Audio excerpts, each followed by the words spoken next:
Kelsey, thank you very much, and we welcome you to Charlottesville, the grounds at the University of Virginia for ACC Network Primetime, presented tonight by ServPro. The first ever meeting between the Cardinal of Stanford and the Cavaliers of Virginia. It is a beautiful night at Scott Stadium, and we get to showcase two talented running backs. How about one of the top 10 rushers, not only in the ACC, but one of the top 20 guys in the country? That's Micah Ford, the sophomore who comes off a career high last Saturday night against Boston College. And then if there is a leader of the running back committee in Virginia, it's Jamari Taylor. The transfer from North Carolina Central has been terrific for Tony Elliott. And we welcome you upstairs. Great to be with Steve Addazio, Wes Durham, Dana Boyle here in just a moment. Andrew Luck, the general manager of Stanford, you've heard about. Frank Reich's the interim head coach. They've got a plan. The plan favors what Coach Addazio likes to do, and that is play power football, isn't it? No doubt. The plan offensively for Stanford from Andrew Luck is an NFL throw game, a power run game with matching play action. And there are 4 distinct plays they really like. Let's start with the first Stanford core run game play, and that's a counter gap scheme. You're going to watch the left side of the offensive line of Stanford get a double team and secure the gaps back. You're going to watch the right guard pull, kick the end, and the tight end pull and ream the hole. And then, of course, the running back hangs into that A gap after counter stepping and burst into the end zone for a great explosive run. The second play is the inside zone play. Again, trying to get 2 double teams at the point of attack. Path of the back at the inside leg of the right guard. He holds that A gap and he bursts into the secondary. Another big explosive run play.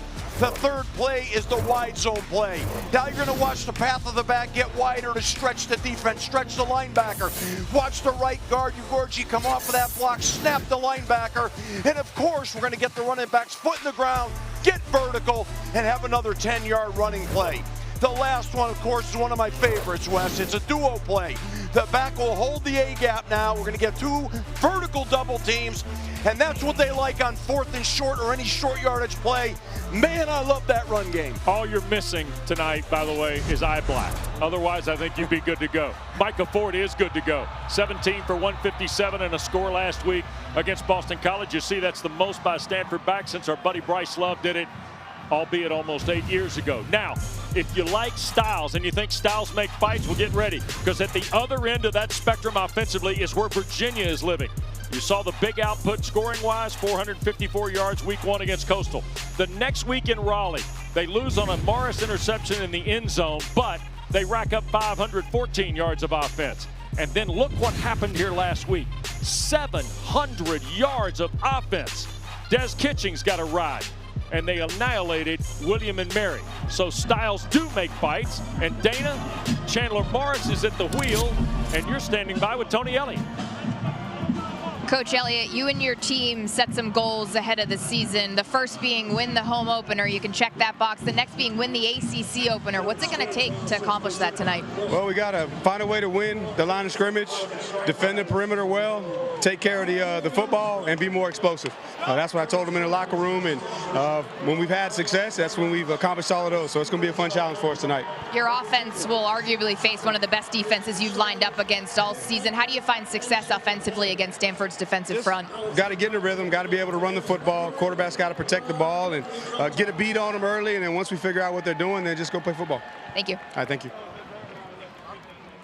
Adam Savoy downstairs conducting tonight's coin toss.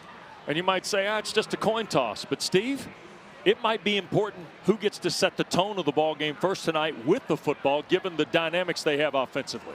No question. I think there's 2 schools of thought always on this deal. If you feel like your defense is playing at a high level, sometimes you want to put them on the field first. But I also think that Stanford wants to get an extra possession and will be looking to control the ball on offense and shorten the game.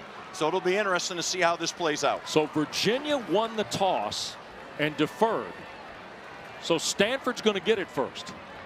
And that's one of the more interesting. Last week we saw Stanford take the opening kick and methodically drive the field. Now they only kicked a field goal, but they kind of set the tone for what the fight was going to be with Boston College. Now they were similar style football teams. This is different tonight. You got big lumbering heavyweights who just want to pound you like the Cardinal, and then you got guys who are speed punchers like Virginia is offensively. Yeah, that's a good way to put it. And I'll tell you, what'll be interesting here is, last week Stanford took the ball, and as you said, Wes, they moved it down the field, but they did it with an interesting mix of run and throw, which was a little different. But the end result was they dominated that clock in the first quarter, and it started on the first drive. So the Cavaliers, who are 2-1 for the second time and the third time in 4 years under Tony Elliott's administration, is set to kick it away. Now, one of the notes tonight, this is Elijah Slideback. He's going to do the kicks tonight. He'll be punting and kicking off for Virginia. Daniel Sparks, who's got 47 career games to his credit, is injured. He will do the holding tonight, Will Sparks, but he's not going to punt or kick. So Slideback hangs it high, and this will be Cole Tabb ahead of the 5-yard line. And Tabb runs into one of the blue shirts right around the 16, and that's where the Cardinal gets started offensively. 9-yard return by Cole Tabb, and here is Ben Gulbranson, the 5th-year senior, Newbury Park, California, a suburb north of Los Angeles, making his 16th start. He had 12 of them in his first stop at Oregon State, and tonight makes his 4th for Stanford in this season. And they're going to start, the Cardinal will, at their 16-yard line, and there is Micah Ford. 2 100-yard games in the first 3 this year for Stanford. And Gulbranson hands to Ford, trying to get to the near side, and he got tripped up and taken down. Devin Neal, the Louisville transfer, makes the stop after just a yard or so. And Devin Neal does a good job of what we call cupping the football. That means get the ball inside and in front. And that was a really nice job of defense and limited that run from popping out like that, maybe getting down the sideline.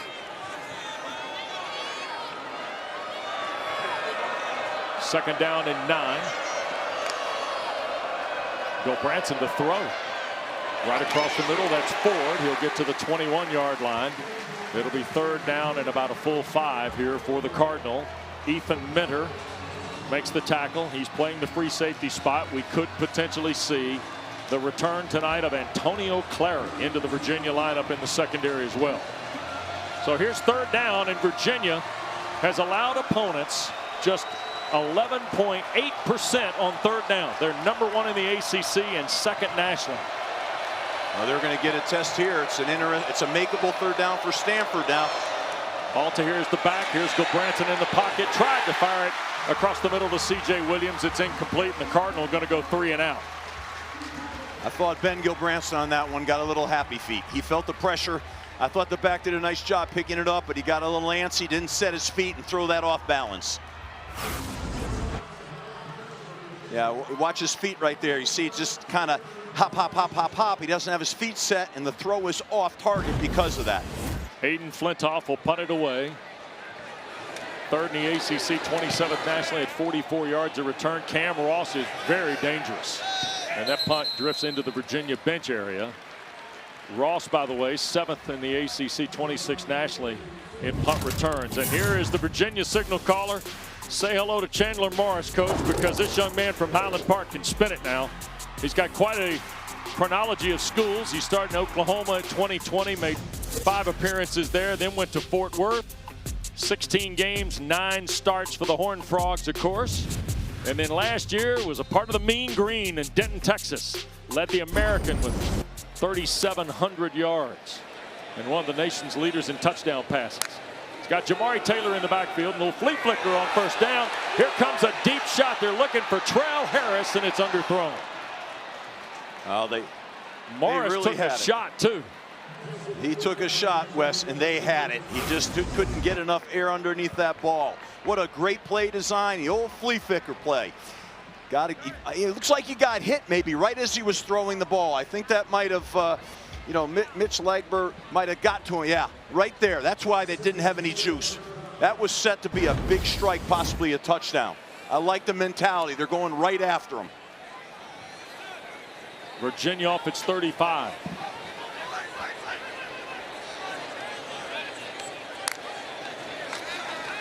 Morris Going to look again and throws. Catch is made. That's Cam Ross across midfield into Stanford territory to the Cardinal 45-yard line. It's a 20-yard throw. This is a good concept here right now. The quarterback is dashing out of the protection, and then all their receivers are working against the sideline, working a little bit of a flood concept. Here goes Jamari Taylor around the right side. He'll pick up 8 on his first carry. Colin Wright, who had the pick 6 last Saturday night for the Cardinal, makes the tackle. That's that tempo. Right away, they're up on the line of scrimmage, not giving Stanford a chance to get their defense set. Second and short. Here's Morris looking for Ross, who makes another terrific catch. Wright makes the stop, but Virginia, in 3 snaps, is now in the Stanford red zone. And look at the difference in the number of plays the Cavaliers are running from a year ago. 7th in the country. Nearly 11 more snaps a contest for Tony Elliott and offensive coordinator Des Kitchens. I'll tell you what's unbelievable. When you get in tempo, they always want to go to the wide zone, come back and take a shot. They're trying to work the defense right now. Here's the give to Taylor again. Jamari Taylor will work his way to the 5.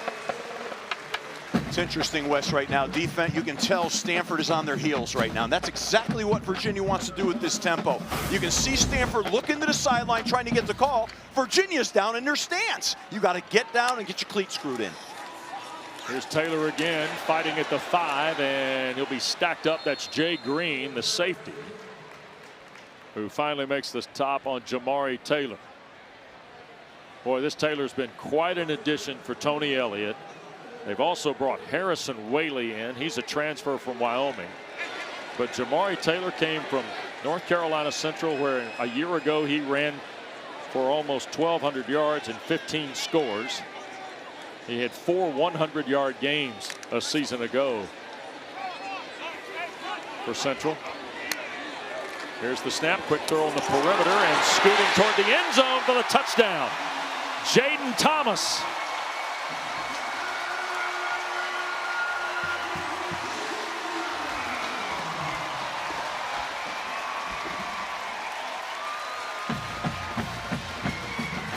Or was it Harris? Looked like they had Ross and Harris bunched up, and Morris gets the quick touchdown.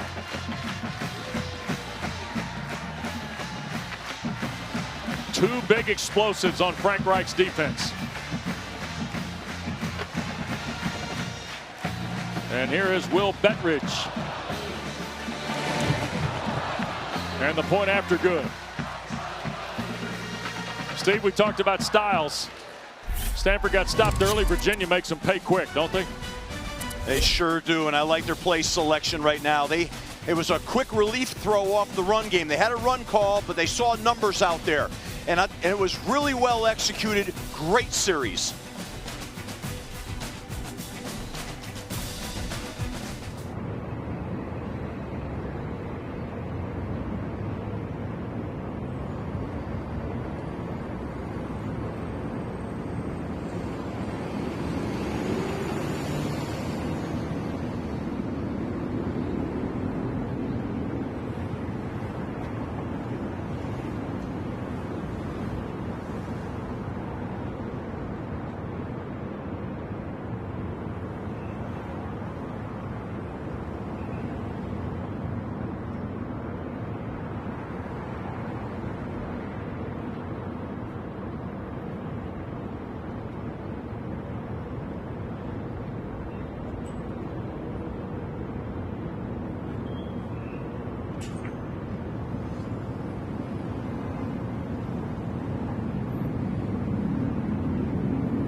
Third time in 4 games Virginia has scored on their opening drive. This time Trell Harris's first touchdown catch of the year. Cavaliers with an early 7-0 lead. And Steve, we were talking during the break. You thought Tony Elliott called a beautiful possession for his offense there too, huh? I sure did. You know, I thought their decision to play defense first, and then they were able to, get a shorter field, but end the tempo. Their mindset was quick touch out, stretch play out, hit inside, boom, throw a shot. They're trying to get the defense to run side to side, get unsettled, and then strike them. And that's what they did. Stanford looked like they didn't know what hit them on that drive. Slide back, hangs it high on the kick. This is Caden High from the 5-yard line. Trying to squeeze here to the near side. He'll get the 20 and then helped out of bounds around the 23 or 24-yard line. About a 9 or so yard return. Let's check with Dana. Well, Steve, you talked about how fast Virginia played on offense. You can only do that in some respect when you have a seasoned, well-traveled quarterback like a Chandler Morris who has some familiarity with Tony Elliott. He's known him since he was 12 years old, of course. Tony Elliott on staff for Dabo Swinney in the past. And I asked Chandler, I said, what'd you learn from Tony Elliott as a young kid? He goes, ball security. I love that. He was 12. He was 12. High and tight, right, Steve? Yeah, he was probably carrying the ball around high and tight. The ball was probably bigger than him. Micah Ford, the running back. This is a little jet sweep with Bryce Farrell, who's their fastest player offensively, and he's pulled down by Ethan Mentor. So they try to get it in the speedy hands of Bryce Farrell, who at 24.5 years of age and his 6th year out of Thousand Oaks, California.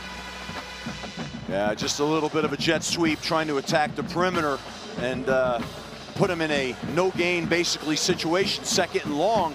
And this is an offense that has to stay on schedule now. They don't want to be in 2nd and long, 3rd and long.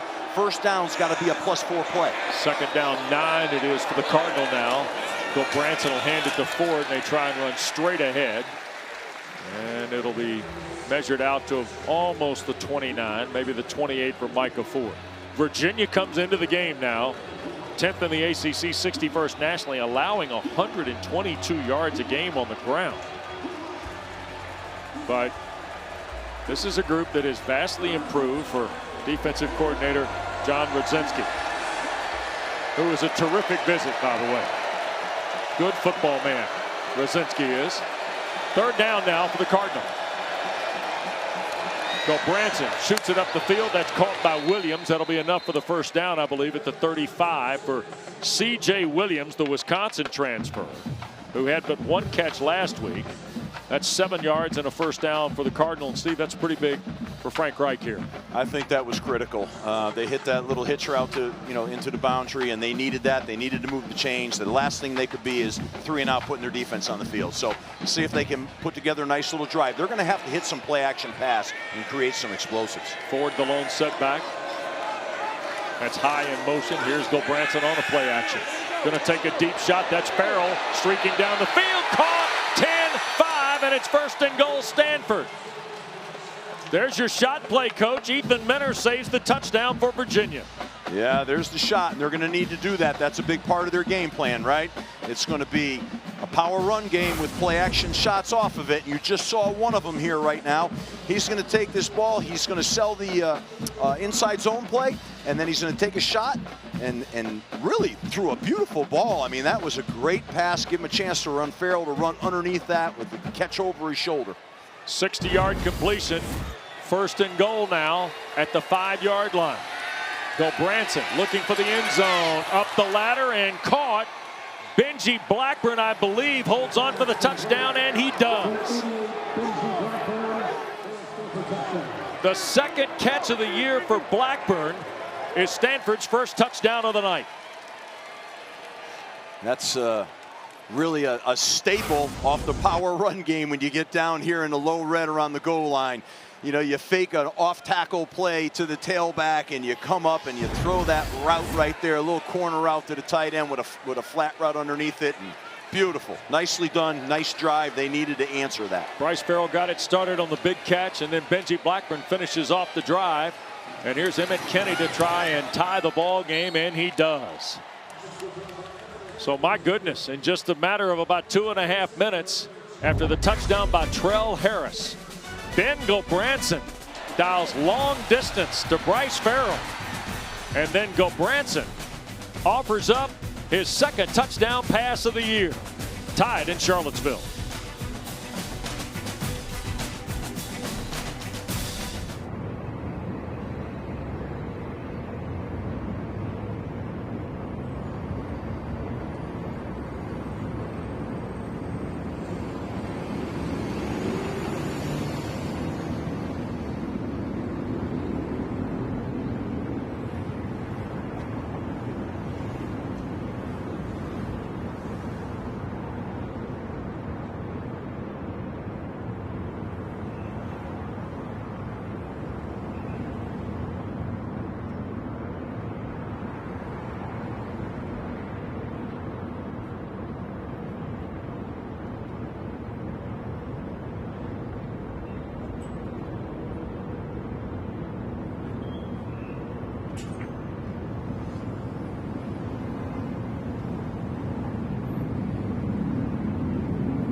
ACC Network College Football is presented by ServPro, the #1 choice in cleanup and restoration.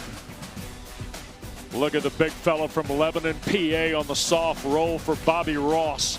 Last time Frank Reich set foot at Scott Stadium, they still had the Tommy Vigorito AstroTurf on the field. He threw to Farrell Edmonds in the back of the end zone. Maryland beat Virginia 45-34, and they won the ACC. Frank Reich hinted earlier this week, seemed almost a little embarrassed. You know what, I never really do this, but I kind of went down the rabbit hole to see if I could remember the stadium, and I found some clips. Dana, he almost didn't want to tell us he went back. He was going to LIP, going to live in the past a little bit. I just like that he admitted to us he Googled it. You can't do that, sir. Hey, let me tell you, he was terrific for the Terps. He was of course, and everybody knows he offered one of college football's greatest comebacks at the Orange Bowl against Miami in his career. November 10th, 1984, but he also won an ACC championship as a senior from Lebanon, PA.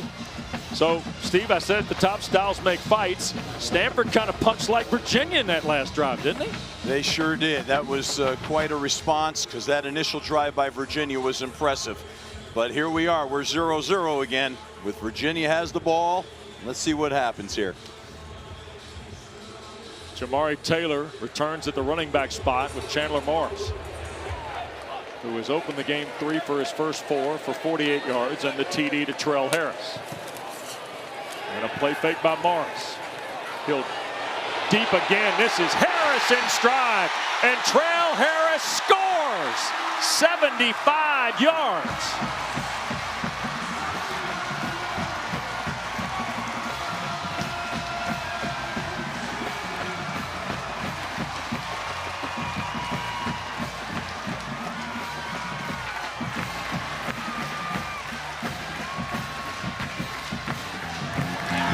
One swing of the bat by the Cavaliers, and Trell Harris is standing in the end zone.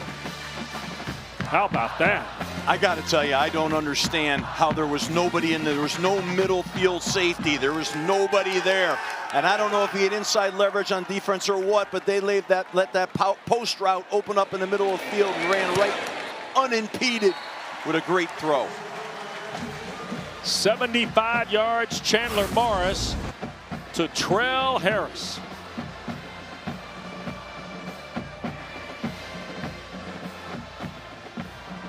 Yeah, wow. They just ran by the quarter safety is what happened. They ran the quarter safety and they went right by him. And beautiful touch pass, really great catch. We're in a night of explosives here, Wes. The ball's going down the field off of play action. It's beautiful.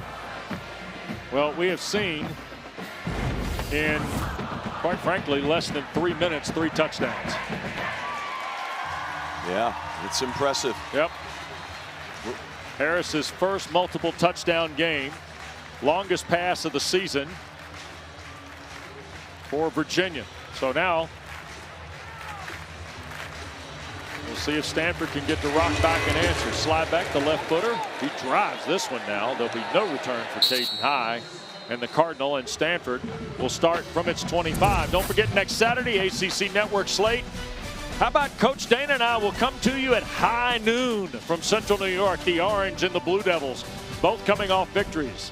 And then we'll send you to Boston College, the Golden Bears, who are at San Diego State later tonight, take on the Eagles. And then primetime presented by ServPro back in the NorCal area in the South Bay for San Jose State and Stanford. All next Saturday on ACC Network, streaming live on the all-new ESPN app. So here's the Cardinal off the 25. And Cole Tabb has come in the ball game.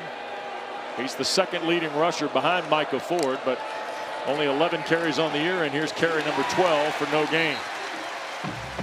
Boy, terrific play. That's Cam Robinson, who is back in the lineup tonight after a preseason collarbone injury, playing for the 24th time, the junior from Tappahannock, making the stop. Cavalier fans are glad to see him back in the order. He's an athletic guy, can run sideline to sideline, has an NFL body, and he can play. And of course, they cut him free on that play, and he made the play in the backfield. So Branson to throw, pumps, and that's Williams the catch. Knocked down after a gain of 4 to the 29. Donovan Platt is a senior who transferred to Virginia from Army West Point. He started all 14 games a season ago for the Black Knights of the Hudson. And a productive player for Jeff Monken, but has opted out, Steve, before the limit on the military service obligation kicked in. So he is here at Virginia now. Alta here in the backfield. 3rd down, and let's call it 6. Bill Branson tries to throw it to High, but threw it in almost harm's way. Maddox Marcellus was there in pass coverage. And Prevard, the spur, was also in the area for the Cavaliers. So another 3 and out for Stanford. Yeah, they run a little bit of a delayed twist here, and pick the offensive line, and Melton is able to get in there and get great pressure from one side, and he got sandwiched, man. That's not good. Ross will wait for the punt from Flintoff. He averages 12.5 yards a return. He had a 48-yarder in Raleigh. And they'll hang this one up to numbers, and Cam Ross got bullied. Oh boy, covered very nice by the Cardinal. Lipman was downfield first. It's a 43-yard punt, and there's no return on the play. So Tony Elliott pausing for conversation with one of his players. Ooh, man.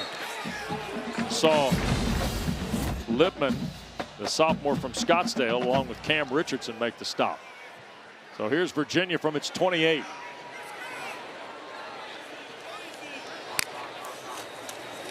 Taylor will get the carry here on 1st down and get a couple of yards to the 30. And Matt Rose, the hard-hitting linebacker, leads Stanford, one of the best tacklers in the Atlantic Coast Conference. He's number 1 in solo tackles is Rose. He's number 3 nationally in the category, coach, after 3 ball games. And he's number 1 on my dude list. That dude can cover the field, run and pass, man. He's a runner and a striker. And he's got the neck collar, which is one of my favorites. 2nd down and 9 for Morris.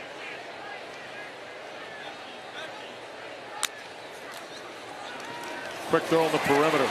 Cam Ross makes a man miss. He'll slide up to the 34.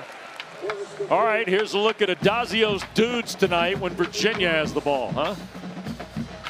And we've already talked about your man Rose here, right? Yeah, I mean, Matt Rose on defense, he is a game stopper. And then, of course, on offense, Jamari Taylor, we already saw a look at him. He's a powerful back who's got great explosive speed. Those are two fun guys to watch, man. Here's 3rd down and 4 for the Cavaliers.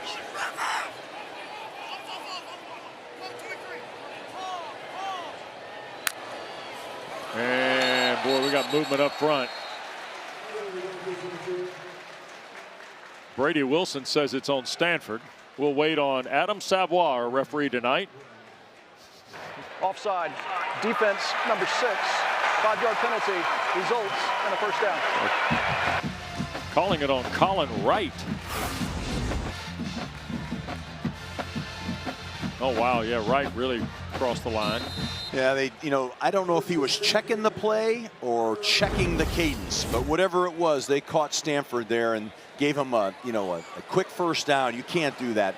Stanford can ill afford for this explosive offense to get first downs that way. So from the 39, Virginia resets. Morris now in trouble, being pressured, and he will sail it, and it's caught. That's Sage Ennis, the tight end, over in front of the Stanford bench, hauling in his 3rd catch of the season. I thought Morris was throwing it away, Steve. That's what you call a wow play. I mean, he has it. The coaches said he has it, and that's one of those deals, man. There's Taylor. He'll be stopped short of the first down. You got a really good pass rush here. They flush him out of the pocket. He has the presence to throw off his back foot and still make a completion. How about that? Oh, man. 3rd down and short. Here's Taylor trying to pick up the yardage, and does. He hits Rose head on as he crosses the 50 for the first down for the Cavaliers. That was 3 yards after contact right there. That's how you run for a first down. And here's the problem now, right? Now the defense from Stanford is starting to get gassed a little bit. They got the first 2 first downs, and now tempo will wear them. 6th play of the drive is Morris here, gunning again across the middle. That is caught. That's Dakota Twitty, the tight end. 5th catch of the year. Lieber, the safety, will make the stop for the Cardinal. They found the softness underneath the 2-deep coverage there. 21-yard play. Pressure coming, and Morris evades it to his right, sails for the end zone. Harris is there! Did he hold on? He did! Touchdown, Virginia! 3rd touchdown catch in the opening quarter for Trell Harris.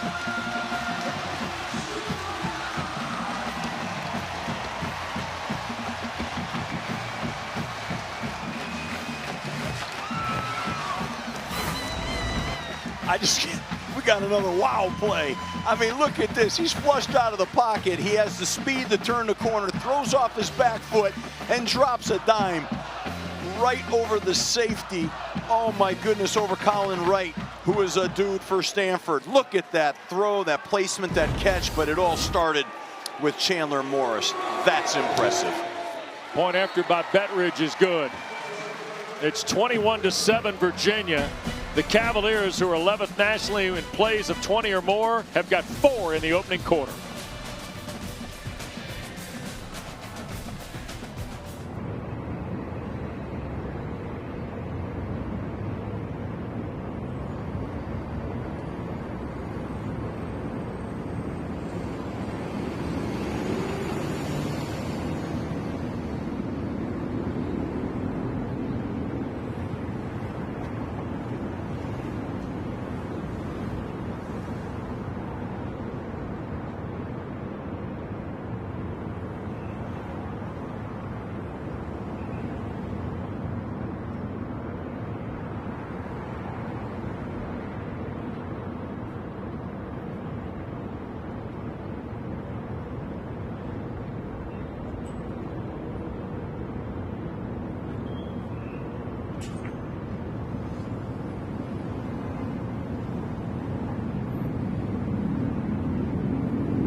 Welcome back to Charlottesville, where you're watching the ACC on ESPN tonight.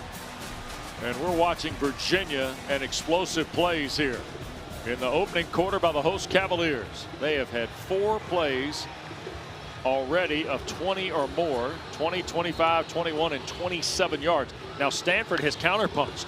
They had a 60-yard pass from Gilbranson to Farrell to set up the touchdown pass to Blackburn. But now Virginia hadn't missed a beat. Trell Harris has 3 touchdown catches in the first quarter.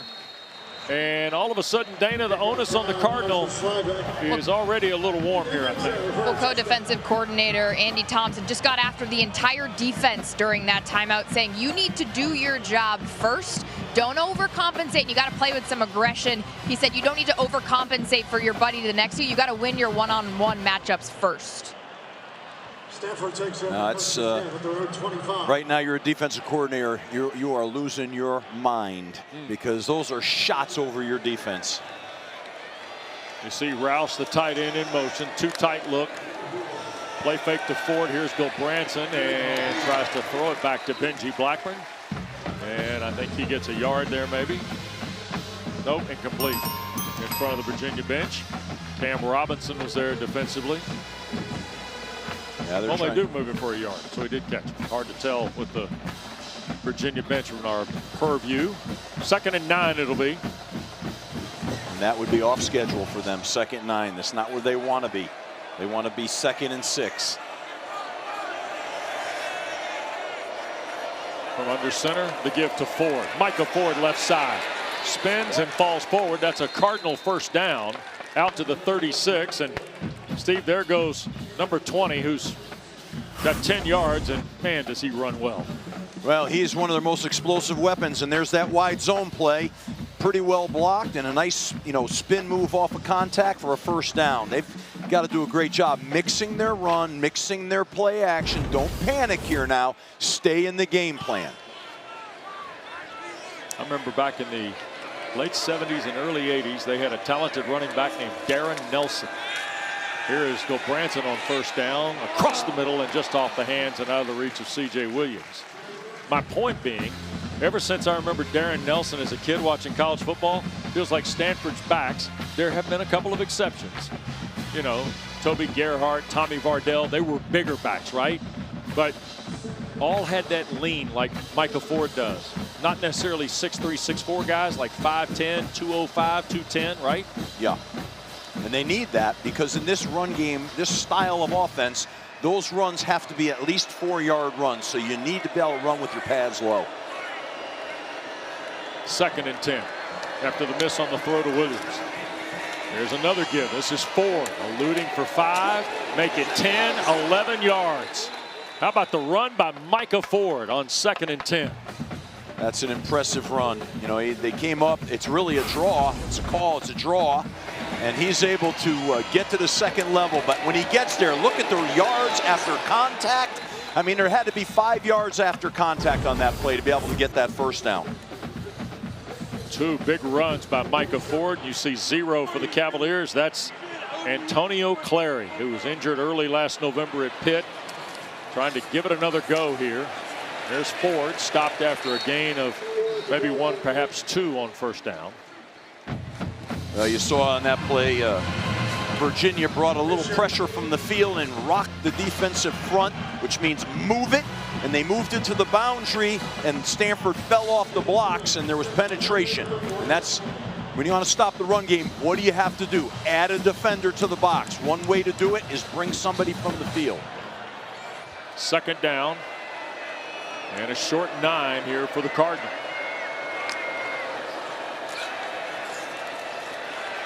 Gilbranson with time. Now, if he's going to tuck it away, he will, and step out around midfield. It'll be 3rd and maybe a half dozen. He took a long time on that to make his mind up. To me, he should have tucked that ball, and he should have got more vertical on that run. There was probably at least another 3 yards for him on that play, and that would have put him in a 3rd and manageable. But instead, he's now in a 3rd and 7. That's kind of a different play call now for the coordinator. It's a lot different to get 7 yards and have to throw the ball here as opposed to trying to get 4 yards. Alta here has come in to join Gulbranson on 3rd down. Virginia bringing 4. Gulbranson up in the pocket, in trouble. To his right, trying to find space, and he'll throw it away at the Cavalier bench. Mitchell Melton, transfer from Ohio State, was in the kitchen of Ben Gulbranson here. Yeah, he's able to beat the right tackle. He's able to beat him early and late, rather, and create that pressure. But overall, I think the protection has been pretty good for Branson. I thought there just was nobody open and nowhere to go with the football. I would have liked a little different play selection. I think you're almost at a point in a game like this where you wanted to get that into an extra down situation where you could have used 4 downs to get the first. Cardinal will punt it away. Ross will watch it hit inside the 15. It'll skip out of bounds. And Cavaliers will be backed up for the first time tonight. Don't forget, the all-new ACC PM is Monday through Thursday at 6, and a special 2-hour football kickoff show on Fridays that starts at 5. Make it part of your afternoons right here on ACC Network and the all-new ESPN app. Taylor Tannenbaum, Justin Walters, Kelsey Riggs-Cuff take you through the afternoons here on ACC Network.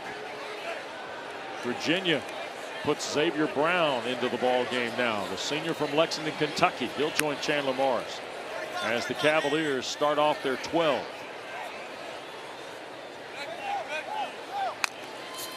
And in motion is Courtney. And the give to Brown will merit about 3 yards on 1st down. We'll get a timeout at the end of this first period. Virginia and Stanford meeting for the first time. Cavaliers have had some explosives. Stanford has counterpunched once. And when we come back, Dana talks to Cardinal GM Andrew Luck next on ACC Network.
Welcome back to Charlottesville. I'm joined now by General Manager at Stanford football, Andrew Luck. Andrew, did you ever think you'd find yourself back on the college sideline? No, I did not, and it's neat to be here. Hired in November of 2024, so we're almost in the job now for a year. How do you describe the transition to now general manager in a college football landscape? Well, I'm learning every day. I'm around amazing young men and amazing staff. I love representing my alma mater and the great university that Stanford is, and it's been a joy so far. We were on the farm last weekend, and there was a noticeable energy around the football program. How would you describe what's going on in the locker room right now? Look, we're building, and these guys are believing, and we've got a little bit of a hole to get out of right now, but they've been chipping away at things for a while now, and they're doing a great job. What makes Frank Reich the right fit for the program as an interim and also to get them out of the hole tonight? Yeah, no, he's a heck of a coach. I love playing for him. He's an amazing leader. He's an incredible man. He teaches great football, and yeah, we have our work cut out for us tonight. Thank you. Yep. Thanks to Andrew Luck for the time during the break. Here's Morris now on first down after a terrific run you saw by Brown to kind of get Virginia's possession on point, and Omar Staples just pushed Chandler Morris up the field here for a couple of yards. Boy, has he done a great job, Steve, representing his school. Andrew Luck, huh? Yeah, he is a class act. He has a great vision. He has a plan. He's convicted on that plan, and you're going to see Stanford continue to grow and rise with his leadership. 2nd down and 8. Ball at the 30 now for the Cavaliers, who've had 3 possessions, 3 touchdowns prior to this one. All of them Morris to Trell Harris, by the way. And here goes Brown working to the near side, and Xavier Brown across the 35. It'll be, and that's kind of what you were talking about on Stanford's possession here, right? Rather than it being 3rd and 6 or 7, now this is 3rd, maybe 2.5 or 3. Yeah, I mean, staying on schedule, what it's all about. You know, you have your calls lined up. There's a lot of nice 3rd and 2 calls. And here's Brown trying to get the first down, and I think he's right at the number or close. Matt Rose the stop. Well, it's going to be short. They've already signaled for 4th down here. Virginia with a 2-touchdown lead. He's going to go for this. Big play by Rose to stop that. I thought he was going to get that. Yeah. Wow. Yeah. This I like the call going for right now. They're getting some good surge. And Jamari Taylor's coming to the ball game here, Coach. He said on these shorts right now, it's either a wildcat or it's a duo play. So let's see if we see the duo play, because it's not wildcat. Nope. There's the snap and the give, and that's Taylor, and that's a 1st down and more. Across the 40 goes Taylor to the 41-yard line. Well, that's some good low pad running, and I just think that they knew what they wanted to call. You saw the duo play there, and they surged it ahead for a 1st down. So Coach Kitchens is true to what his word was. There it is. Andy Thompson, the defensive coordinator of the Cardinal. His unit's still on the field here. Virginia from its 41. That's Harris in motion. Play fake. Morris hit as he throws, but what a catch. Edgerrin holds on to it. This is a terrific grab in traffic by the transfer from Purdue. What a great catch. You know you're going to get hit by that safety, but he climbed and got the ball. What a throw. I tell you, I'm impressed with the receivers from Virginia, but this quarterback, I mean, Chandler Morris, he knew he was going to get hit now. He could feel that coming. He hung in there and delivered that strike. This kid's got a lot of poise. He's really an impressive guy. Over 200 yards now in the 1st half for Morris on 9 of 10. And they're going to hand it on the reroute, and this is Cameron Courtney trying to find a slot at the far side. Eckhart, the safety, makes the stop. So make no bones about it now. Here's the deal, right? They're in tempo, and they wanted to start it out with a perimeter run to get that defense running east and west. And there it comes, right back with an inside run, and that's what the no huddle wants to do to you.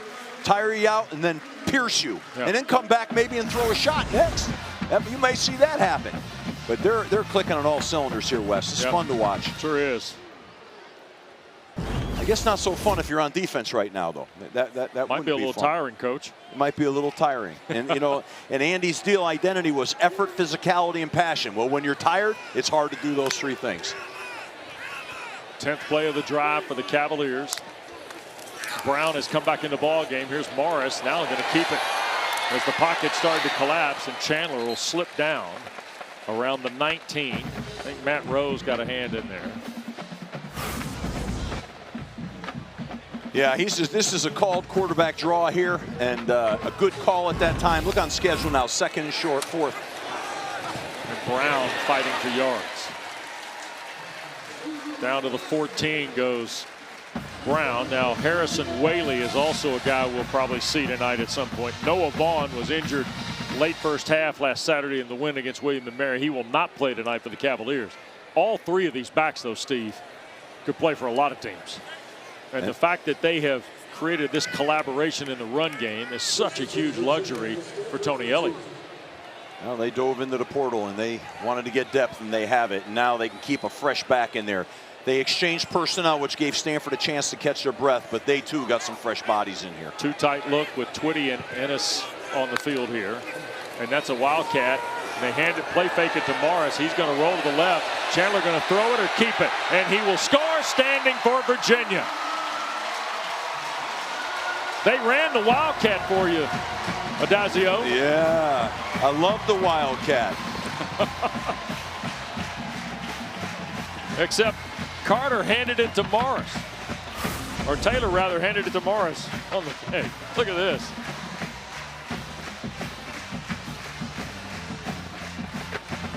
That's a little bit different style right there, right?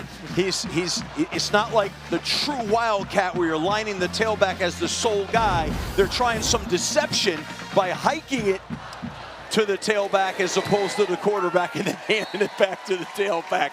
I love it, man. I love it. A little deception. 13-yard run by Chandler Morris. It is a 12-play drive for Virginia. 11 runs and 1 pass play. And Chandler Morris lining up as the running back. Ends up in the end zone, and the Cavaliers have a 3-touchdown lead at home.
Chandler Morris has thrown for 3 and run for another, and Virginia has 4 touchdowns in 4 possessions.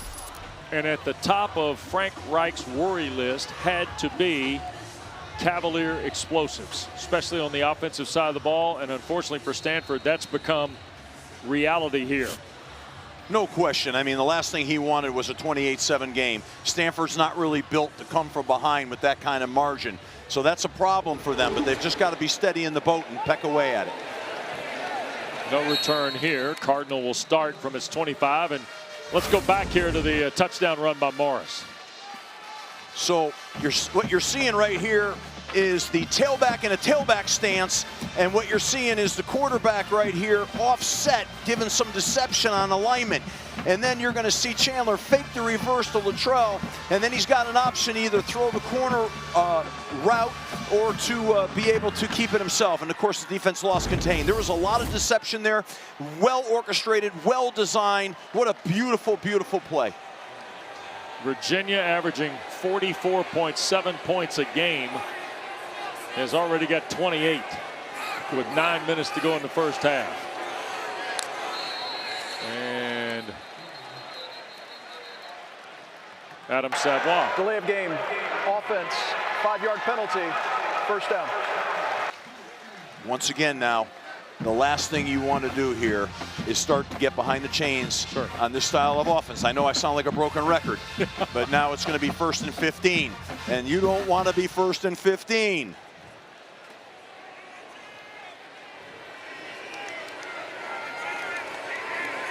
Ford is the running back with Bill Branson here.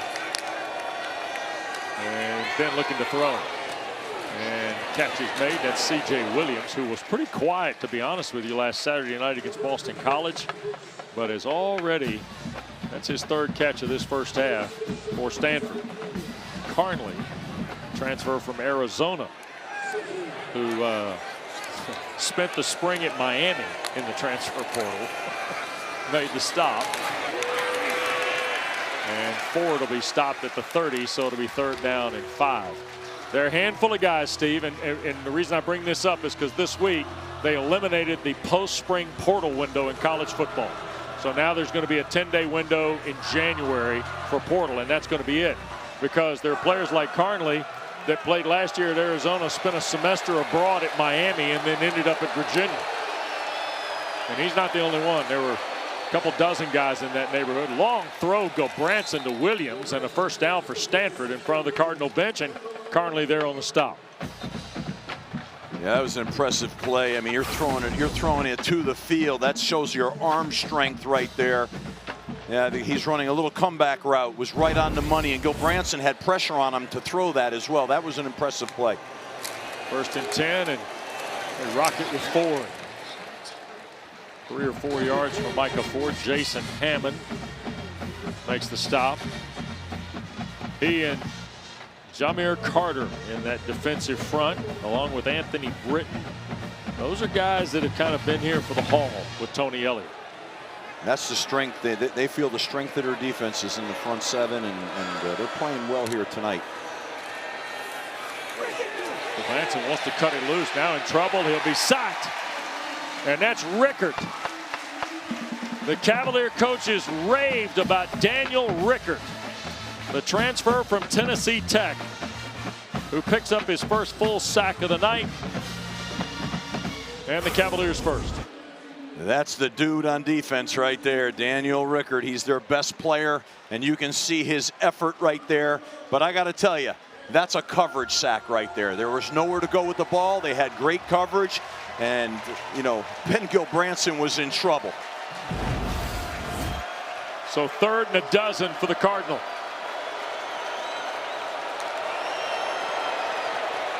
Gilbranson in trouble, sacked again.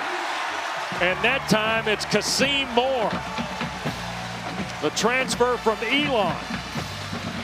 So in the last 2 plays, portal additions to the Virginia defense make a name for themselves. First sack of the year for Moore. And I'll tell you something. He just took Zach Yamaguchi, and he just knocks it. Get out of my way. I'm going to go sack the quarterback. And the other thing was that, did I hear Elon? You did. Here's Cam Ross on the return. Flintoff's punt, and Ross chased out of bounds at the 35 of Virginia, but there's a flag on the 45-yard punt. And Adam Savoy and his group let us know here.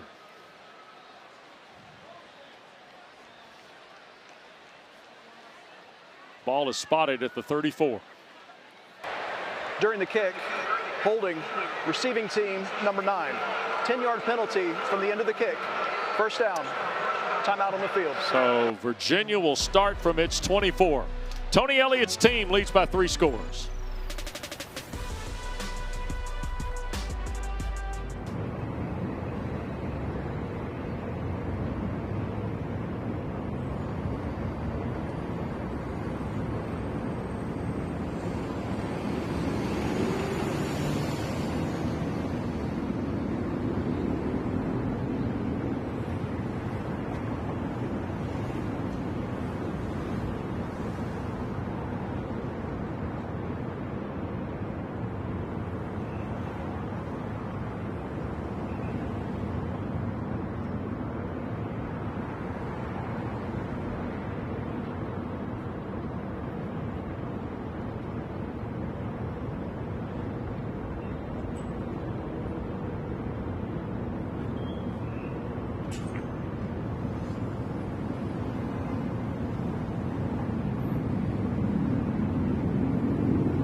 Welcome back to Charlottesville. ESPN supports the College Football Playoff Foundation's Extra Yard for Teachers Week each year to celebrate great teachers across the country who have inspired so many of us. Nominate a great teacher in your community by visiting cfpfoundation.org. I have firsthand experience spending some time in the classroom at St. Anne's Belfield, which is a local elementary school, middle school, and high school here, just about 10 minutes from Scott Stadium. And I can tell you firsthand that teachers, they do the Lord's work, and they need to be paid a lot more money than they're getting paid. And how about Steve Adazio? What? PE teacher. What kind of PE teacher were you, Steve? Not a good one. I just like the fact I had some hair. Oh, jeez. Oh, Cheshire, Connecticut. I didn't think we'd get those black and whites tonight. Harrison Whaley's first carry of the night. Here's the Wyoming transfer from Johnston, Iowa on the big carry there, Dave. What I love about those photos, though, tell me there's an age difference without telling me there's an age difference between the black and white and the selfie. All right, Dana, easy. Well, Whaley again. Virginia, by the way, in their last 6 quarters of football has 1,009 yards of offense, Steve. How about incredible. that? It is crazy. That's incredible. Yep. Second down and 8. Nick Carparelli, who runs the Bowl Association, told me an Adazio, Cheshire, Connecticut high school story this July. I didn't realize you touched so many lives coaching in Cheshire. Huh? I'm going to tell you this. I came from a teaching family. My dad was a teacher, and Dana was a teacher. As Dana, you said, the impact that teachers have is unbelievable, whether it be in elementary schools, junior high, or high schools.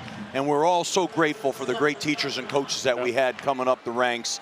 What a wonderful way to honor teachers, and I just love seeing that. Yeah, when the CFP started, by the way, Bill Hancock, who was the executive director, of course, of the College Football Playoff when it originated, They made this commitment to educators in this country, and it's well deserved.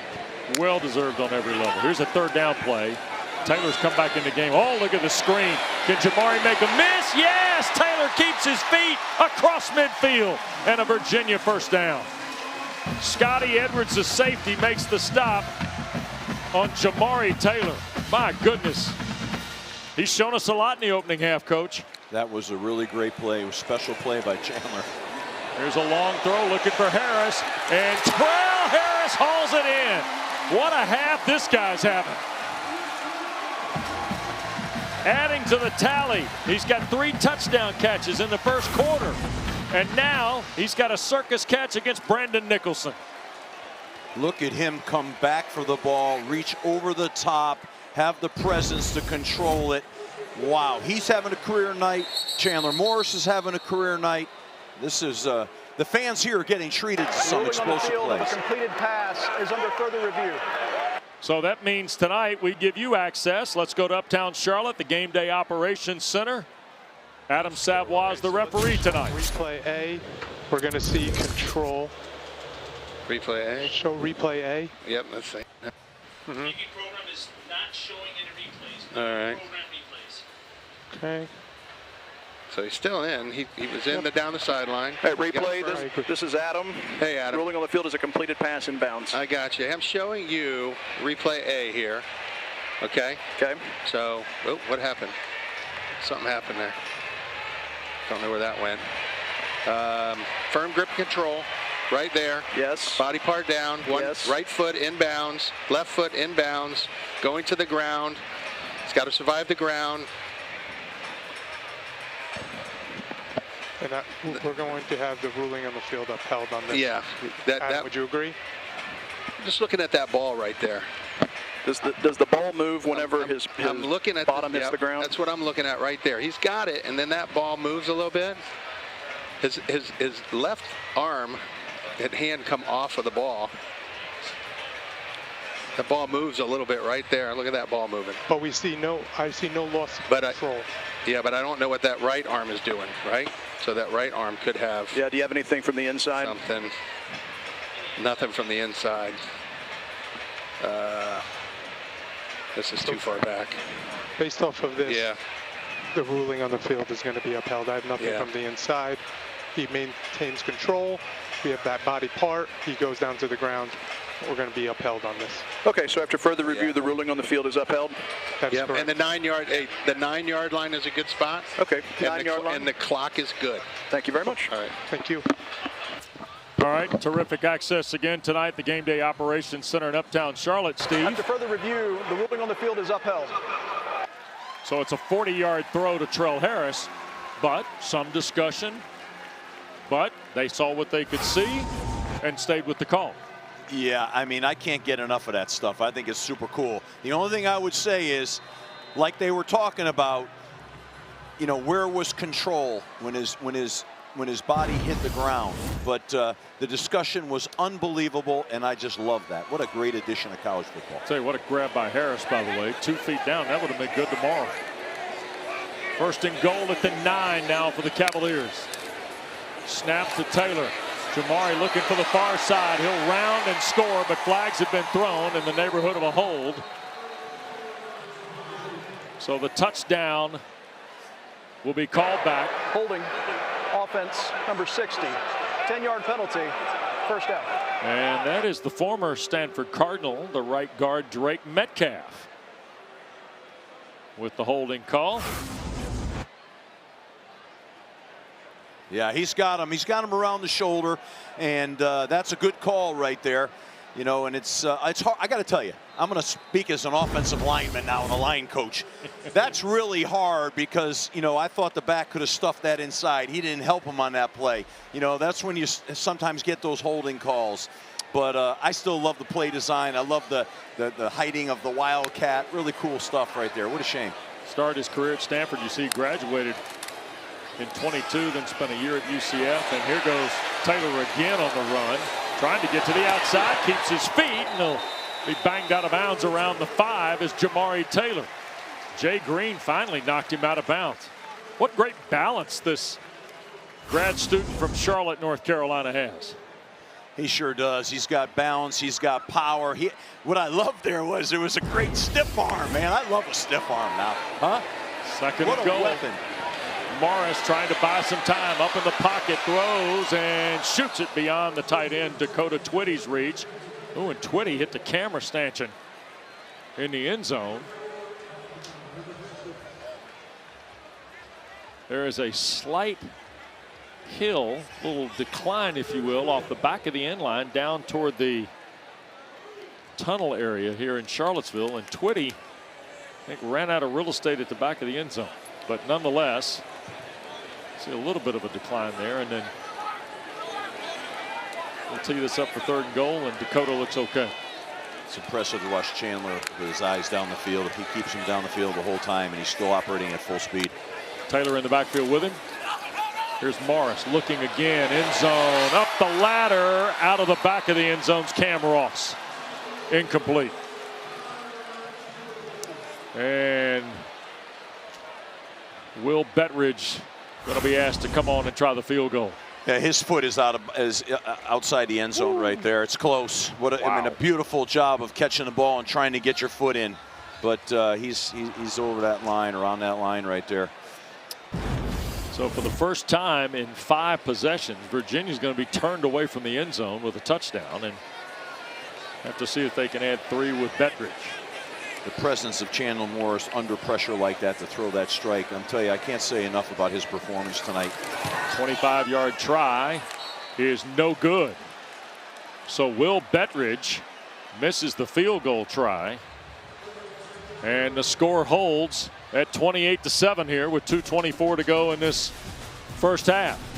I think that got blocked. Yeah, might have got a hand in the fray. Back after this.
Welcome back to Charlottesville. ACC primetime football presented on a Saturday night by Serve Pro. And another look at this Bettridge field goal. And Sometimes even good kickers have bad swings. Yeah, and that's a bad swing. That's a knuckleball. We kind of thought it got blocked, but when really looking at it, it didn't happen. He just struck it poorly. Drew Schaube and our camera crew all over it. Here's Micah Ford after the missed field goal off the 20-yard line. He's got 10 coming to the near side. Christian Charles, transfer from Tennessee, makes the play. Yeah, he's does a real nice job of getting his feet in the ground, making a jump cut, and getting to the backside of the defense on that play. He's their weapon right now, their most consistent, explosive weapon. Averaging better than 5 yards a carry, and I say that right there's a stop behind the line by Charles, and that'll get us to the 2-minute timeout here in this first half. Cavaliers by 3 scores.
Back in Charlottesville, you see our game summary tonight of Virginia and Stanford's first meeting. Cavaliers 4 touchdowns on their first 4 drives, 5 plays of 20 or more. Trell Harris is having a terrific month in one half. And Stanford outscored 21-0 since Gobranson to Farrell set up the touchdown pass 2 plays later to Blackburn. And now the Cardinal here inside of 2 minutes, and Gobranson going back up top and downfield, and what a catch, but out of bounds, I believe. Oh, it's called a catch. Wow, C.J. Williams at the 42 of Virginia here. Oh my goodness. Wow. What a catch this is. Wow, we're seeing some really good balls and some really good catches, guys. Jordan Robinson kind of came to a stop, and Stanford, I think, wanted to snap it quick, Steve, because ruling on the field of a completed pass is under further review. 29 yards on the completion if this stands. Tell you what, Adam Savoy and the Game Day Ops Center have had their work cut out for him here in the first half on these 2 reviews. Well, he's got his foot in bounds, that's for sure. Now, I can't see control of the ball here, but I think he's got control of the ball. Because right now we have control, and then the question is the body part. He's going to the ground, which he survives the ground. Correct, he does. So the only question we're looking for is that foot in or not? Replay, this is Adam. Ruling Hey, on the Adam. field is a completed pass. How you doing? Good. All right. The far hand held. So, I'm sorry, far hand. So what we have is firm grip and control, right? Got a body part down. Clearly see some green in between the sideline and his foot. Agreed. He's going to the ground. He maintains control through the process of the catch. Therefore, the ruling on the field will be upheld. Yeah, 100% agree. Yep. Are we good on the clock at 149? We are good at, and you can change it to 150 if you would like. I would. And Okay. we go on the spot. And the spot is going to be what, the 41? Is that where they have it? 41-yard line? He gets where he crosses. He gets his striding, so he gets where the ball so crosses. it's going to be 41. 41. Okay, so Yep. after further review, the ruling on the field is upheld. It's going to be 1st and 10 at the 41-yard line, right hash. 150 on the clock, starts on the snap.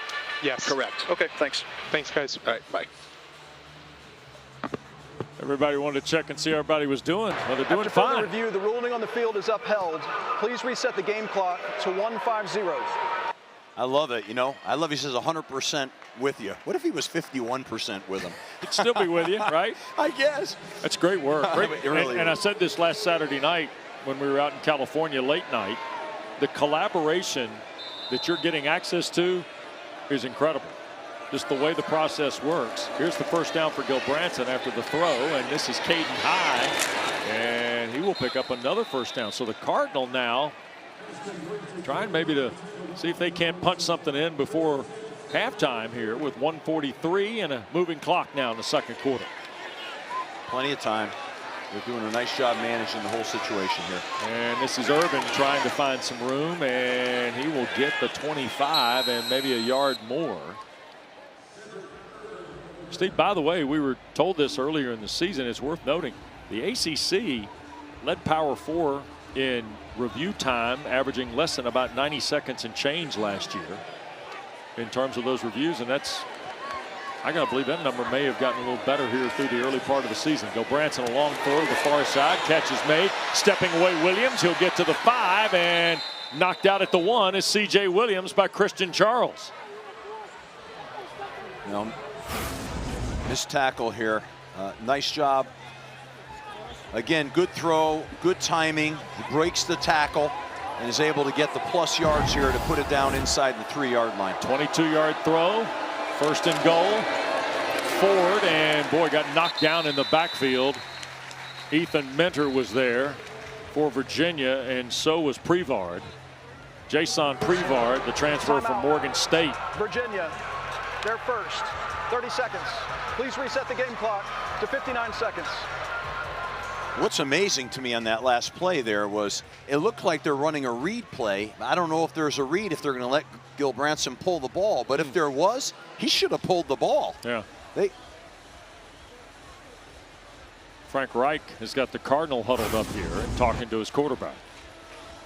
So they're coming with edge pressure right there, and both the edge and the safety came inside, but maybe there's not a read on it. They may not give it to him to have ability to have a read, but I'll tell you what, if not, then you're letting unblocked defenders tackle you inside the 3. That's something is a never to happen. Everybody should have a hat on a hat. So here the Cardinal out of the Virginia timeout. And Micah Ford back into the ball game for Frank Reich. Second down now. This is an interesting call. Is he going to throw the ball here or is he going to run it here? I think he might run it. Give us to Ford, streaking here to the near side. He'll score standing for the Cardinal. Micah Ford with 55 seconds left into the end zone, his 3rd rushing score of the year. That was a super cool play, guys.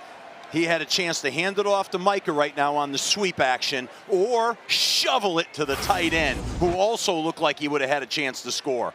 But he chose to hand it off because he thought he could outflank the defense. Nice play selection by Stanford. Good job of getting on the board here before the half. 8 plays, 80 yards in less than 90 seconds for the Cardinal touchdown. It's going to cut the Virginia lead down to 2 touchdowns. Emmett Kinney's point is good, and it's 28-14 now. Virginia gets the ball to start the second half, so in some respect a very important score for the Cardinal. And another look here. Look at this right here. Now you're going to see the shovel opportunity here to the tight end or the handoff. And he chose to outflank the defense, but he could have pulled it and shoveled it right there to Roush. So that was a really nice play selection. I love that concept. Great drive by Stanford, really well done. Got to give them a lot of credit on that, because right now it's easy to fall apart before the half, but they didn't. Sam Roush, by the way, the big tight end who, you know, Nate Byam, the offensive coordinator with Frank Reich on the Stanford team, said last week, Roush has got to get it 4 or 5 times a game. And here in this first half, he does not have a catch. But he is a guy, he played for Trent Dilfer, by the way, at Lipscomb Academy in Nashville. Wow. And was part of some state title teams. I like him a lot. I think he's a super, you're going to see him play on Sundays. Yep. He's a super talented guy. He's tough, he's physical, he's got athleticism, can run and catch. Good player. And touch of the knee by Ross. So Virginia will wind out this final minute starting from its 25-yard line. And Trell Harris, tell me about your son. What a half. Second player in the ACC in the last 20 years to have 3 touchdowns in the first quarter. You got to go 13 years to find Nuke Hopkins from Central South Carolina and Clemson, who did it. You just pulled that out. I mean, holy cow. The trivia, the deep knowledge is awful impressive. Just stop. I wonder what they're going to do now. Are they going to use the clock here? I mean, go get what would you points? do? If I'm playing a hot hand with that quarterback, I'm going. I'm trying to score a touchdown. Xavier Brown's the running back. Here's Morris. This is Ross trying to find something coming back to the far side. He'll get 8 there. Tony Elliott has a couple timeouts here and is going to use one now with 47 seconds left. Their second. So 30 seconds. if you're Tony Elliott here, you're going to go for the double dip. You're trying to get the one going to the locker room knowing you get the ball to start second half. Does the second half possession change your theory on this or not? Would you be going for it anyway, whether you got the ball or not, to start the second half? I think in this offense, with the way the quarterback has command of the offense, I think you're going to get points right now. And yes, you're going to come out on the double dip and have it again to start the second half. But he's going to be careful. Like, they just ran a jailbreak, what they call a jailbreak screen there, where they release the lineman downfield. They throw a quick, they either throw fake or throw the swing, come off of it, and throw that little underneath jailbreak route. That's a conservative way to start it here. Now he's moving for field position, and he knows they're going to play soft coverage here, but I think he's going to try to get down the field and take the little chunks every time he goes. Got one timeout left. Maybe he's saving it for Bettridge. We'll see. 2nd and 2. Off the Cavalier 33. Cardinal rush 4. There's Jamari Taylor, and what a shoot top tackle that is by Hunter Barth, the 5th-year senior at linebacker, transfer from Cal. That's a tough road. Well, when you trust your quarterback, you see what you get. He checks it down. He does a nice job. Doesn't try to force a throw. There's Morris again under duress. Going to throw it here to the near side, and trying to make the catch, and doing so is Edrin. Second grab of the night for Jamal. And where are they going to spot the ball? Clock is stopped with 29 seconds left. Only got a couple of yards out of it. Where Stanford's pass rush is taking Morris off his point, Steve. He's had to make some of these throws on the run. He has, and he's got to be careful now. He's got to be smart with the football. Extra guy coming. And tried to go back to Edrin again. And that time Brandon Nicholson got a hand up to deflect it away. So now it's 3rd down and 8 with 25 seconds left. I thought he was late on that throw. That's the kind of stuff you want to be careful with now. You know, it's 3rd and long here. I mean, it wouldn't be the worst thing in the world here to run some kind of screen or draw here and see if you can get the first that way. I'd be careful trying to do not force the ball here. Jamari Taylor in the backfield with Morris. Cardinal rush 4. Here's Morris to his right, slips it, and Ross diving, trying to hit the first down mark. I think he's going to be a couple of yards short. Clock stops, though, with 18 seconds left. And Cavaliers are going to punt. And Andrew Luck giving Scotty Edwards some encouragement as he comes off the field.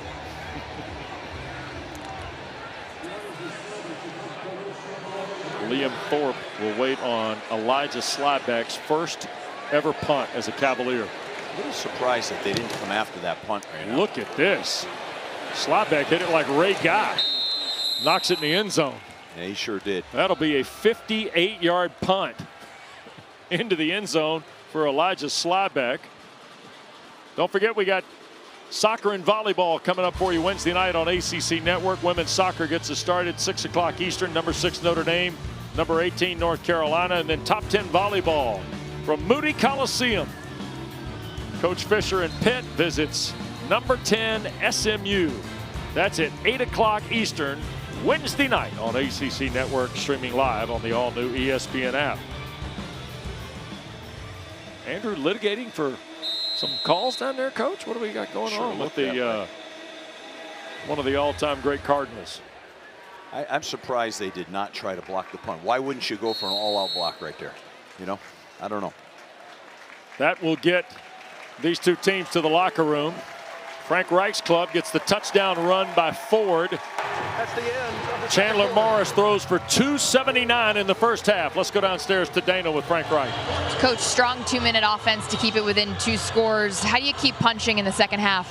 Yeah, good drive by the offense right there. Good stop by the D right there before the half. So we got to use that as momentum to start the second half. They got the ball, right? Their quarterback's making a lot of plays. We got to contain him. What more do you need to see from your defense other than containing Chandler Morris? We just need to make the plays that are there. There's plays there to be made, and so we just got to make some plays in the second half. Thank you. That's Frank Reich with Dana Boyle. 28-14. Virginia started fast and kept it going most of the opening 30 minutes. Now off to our ACC Network studios and Kelsey Riggs Cup.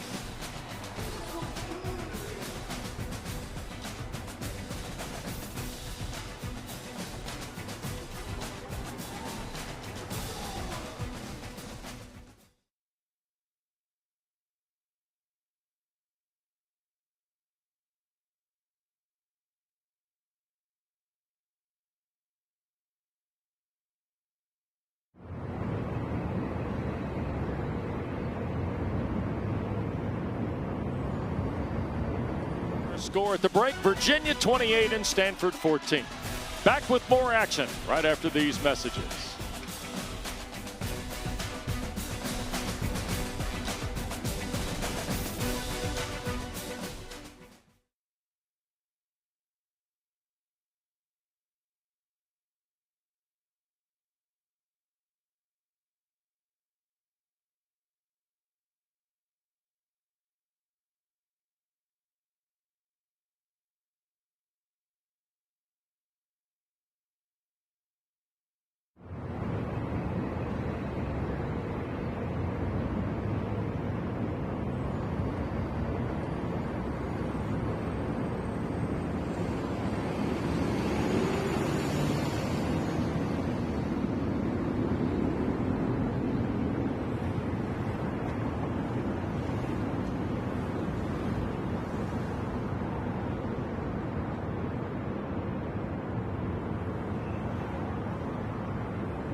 top. Used to see how they drop.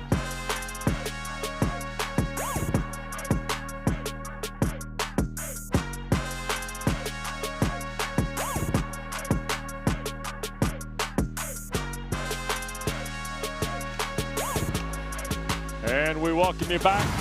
ACC Network Primetime presented tonight by Serve Pro. We're on the grounds at the University of Virginia tonight for the very first meeting ever between Stanford and the Cavaliers. 28-14, Virginia the leads. We get ready to go to half two. Great to be with Steve Addazio, Wes Durham, Dana Boyle in just a moment.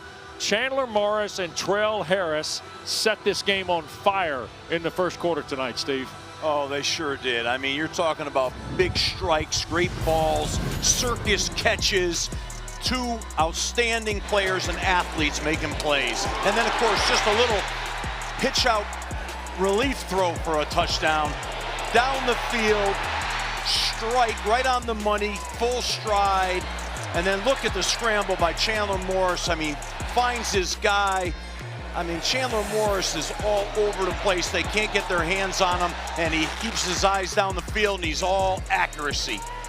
Harris, by the way, is attacking a record that has stood for 50 years of Ed Carrington, who had 4 touchdown catches in a game against Maryland in 1965. That's our food line, food for thought, as we get the second half underway. And here come the Cavaliers out of the end zone with Cam Ross breaking the 25 across the 30 to the 32.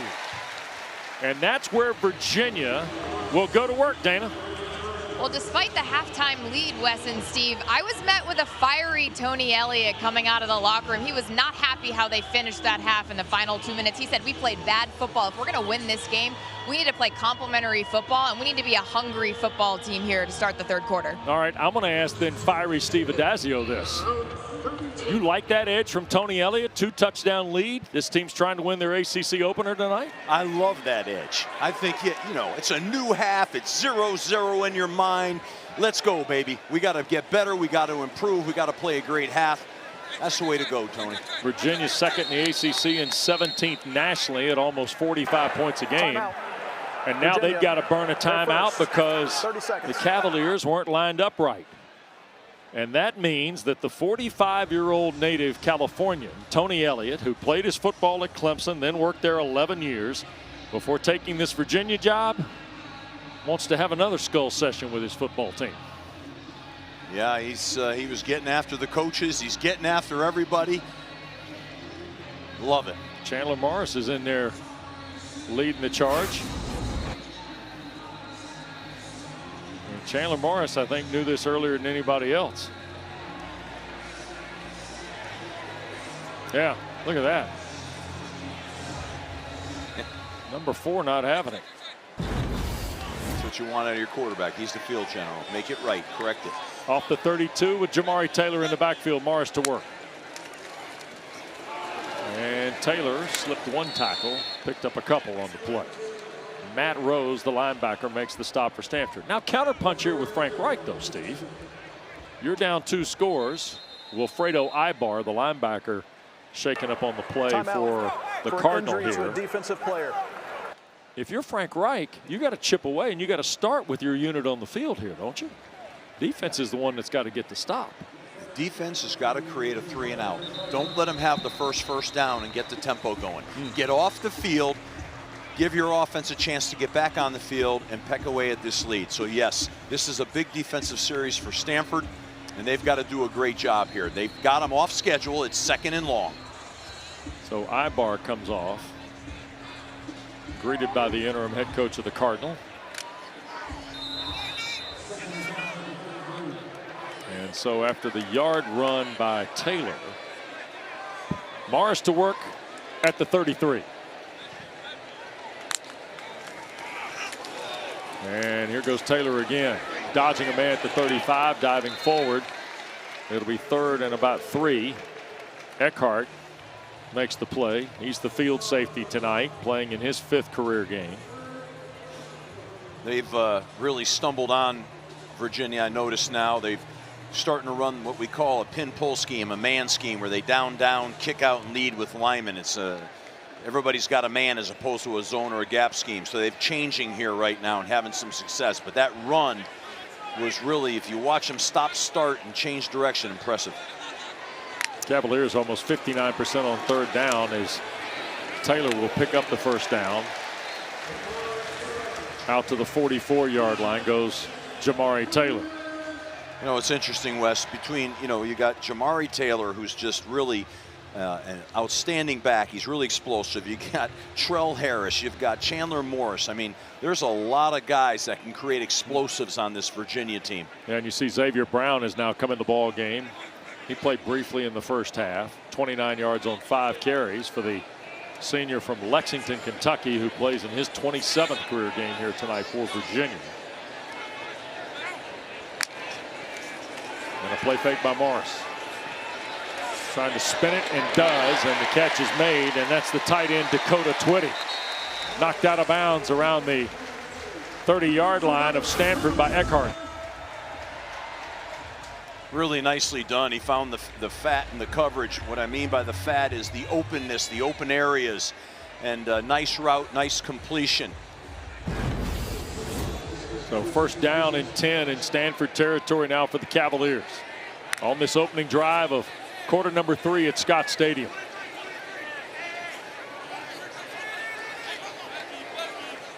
Morris over 300 yards already tonight, and here goes Brown around the left side. And he'll be tracked down around the 10-yard line. Eckhart, the safety, got Xavier Brown to the ground. I just don't understand on defense. They just lost the edge of the defense to the tight end. You know, they got inside of the block of the tight end and lost the edge. Brown goes down that time, yep, because fighting through was Rowell, and then Rose polished him off. Yeah, if you watch number 11 here on defense, he goes inside to the tackle and just gives an easy zone block for the tight end up on Rose, and the edge is gone. There's no edge of the defense. You're not turning the run back inside, and it led to a big explosive. That's Tevarua Tafiti, who has returned to the Cardinal lineup tonight after missing last week's game. And he's one of their veteran guys, a senior from Hawaii. Second and goal now for the Cavaliers.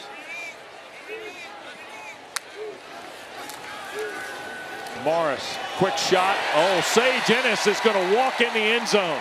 Touchdown, Virginia.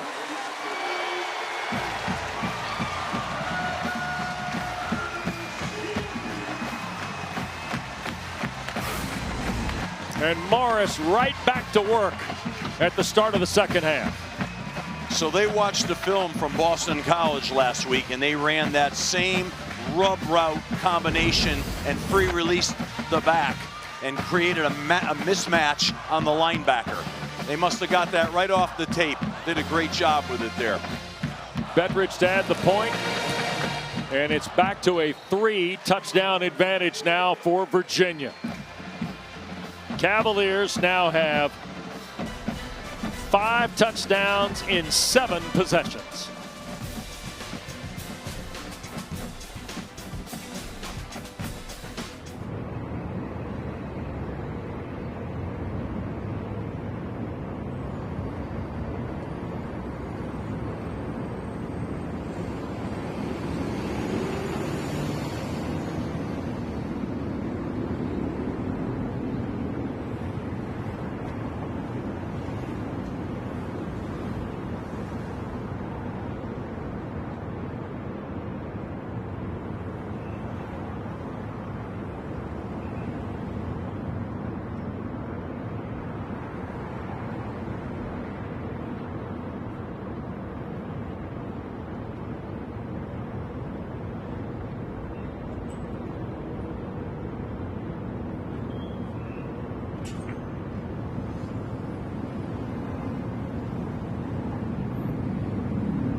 Welcome back to Charlottesville. You're watching the ACC on ESPN, and tonight, first ever meeting between Virginia and Stanford. And the Cardinals find themselves trailing 35-14 as we rejoin you from Charlottesville on this Saturday night. Chandler Morris has accounted for all 5 scores, 4 passing, 1 rushing score tonight for the grad transfer from Highland Park, Texas. Slyback will kick it away for the Cavaliers, and Davis will let it bounce through. Cardinal will start from his 25, Coach. To that last play, I mean, really cool kind of deal. They run 2 pick routes, bring the tight end across, and they're able to get a couple of picks right here and give an opportunity to free up the tight end. So rub, hit the tight end, clear it out with the back, and get a bunch of man coverage mismatches. Well designed. It was really something that Boston College had run last week, and they probably saw it on the tape. Great job. Second touchdown catch of the year for Sage Ennis, who started his career at Clemson when Tony Elliott was there. And Ben Gulbranson on first down. Hands it to the Cardinal leading rusher Micah Ford. Got a yard before Mitchell Melton hit him. Maybe he might not even got back to the yard here. I thought they awarded him maybe a step. Now let's call it 2nd and 10 right around the original line. Once again, we want to be on schedule. We're not on schedule. So, you know, now do you run it and get on schedule, or throw it and try to get 6 yards on this play here, 6-7 yards? Gulbranson will look to throw. And back across the middle, and Williams the catch, I think, and knocked back. James Jackson, number 1 for Virginia. The linebacker stopped him in his tracks. There's a look at James. Back into a manageable situation here is 3rd and 5. And that becomes a little bit more of a winnable situation for the offense statistically. Alta here checks in. He'll join Gulbranson.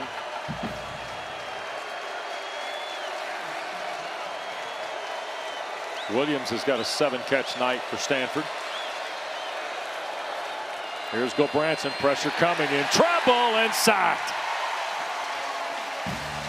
Jacob Holmes, transfer from Fresno State, gets into the backfield and posts his first sack of the year. That was inside twist on defense, and 2 offensive linemen got beat. So what you're going to see right here is a little bit of a twist action here, and they're going to come free inside. Hit the punt here for Flintoff. And not a great punt. It'll end up over the top of the Virginia bench, and I think the Cavaliers are going to have a plus territory possession here. So Stanford could not get the 3rd down. A 3 and out for the Cardinal. And the Cavaliers are going to get plus territory. Cavaliers on a short field right now. That's not exactly a great recipe for Stanford. 27-yard punt by Aiden Flintoff. And now Chandler Morris with Harrison Whaley in the backfield now. The Wyoming transfer who we saw briefly for 2 carries in the first half. That's Jaden Thomas through the formation. They're going to hand it to Whaley, and straight up for maybe 2 on the play. Mattingly, sophomore linebacker, the tackle for the Cardinal. Stanford came in tonight 6th in the ACC, allowing 103 yards on the ground. And Virginia has run tonight for 153. Well, that's this tempo and the ability to throw the deep ball. It's loosened this defense up. Yep. False start. Offense, number 77. 5-yard penalty. 2nd down. That's Noah Josie, grad student from the Nashville area with the false start. Noah, son of a football player. His dad, Brian Josie, was a tackle at Vanderbilt for Jerry DiNardo in the early 90s, Steve. Wow. And then the left tackle, you see there, 52, who's beside Noah, that's Mikhail Boley. His dad, Michael Boley, a terrific linebacker at Southern Miss, was an NFL player for half dozen years or so. Here's Whaley. He got knocked down. as he got back toward the original line of scrimmage by the corner Colin Wright. And down on the play, I think, is Brady Wilson, the center. So Wilson is shaken up, and that's going to get us to a timeout. So we'll step aside here in Charlottesville.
I had the ESPN app up and cranked up here today.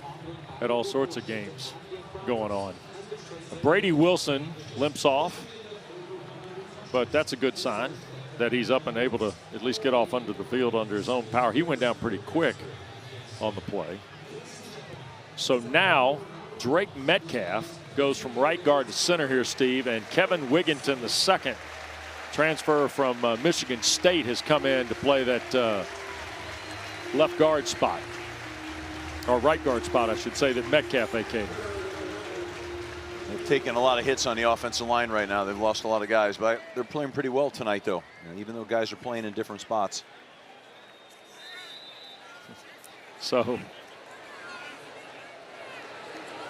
there we go. Metcalf had to take all the tape off, by the way, that he had on his right hand to get the ball here to Morris. Here in the timeout, there's a throw in the seam, and Edgerrin the catch. Boy, the Purdue transfer at 6'3" has found his way to the Chandler Morris Passing Academy tonight, hasn't he? Yeah. What a good-looking prospect this guy is. Yeah, he is. And I love the way he ran a little skinny post. And I love the way they snapped that off at the top. 25-yard play puts him inside the red zone at the Stanford 15 now with a fresh set of downs and under 8 to go. Jamari Taylor has come back in the ball game.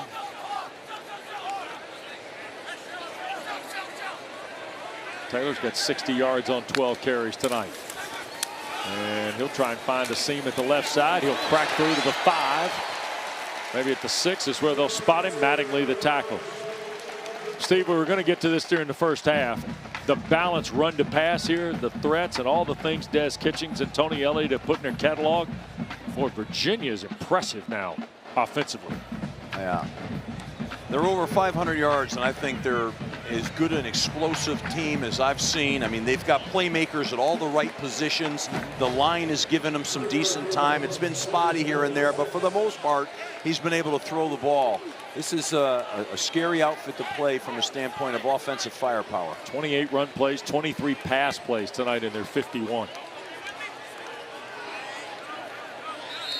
2nd and 1 and delay of game. Delay of game. Offense, 5-yard penalty. How much of that's the new center?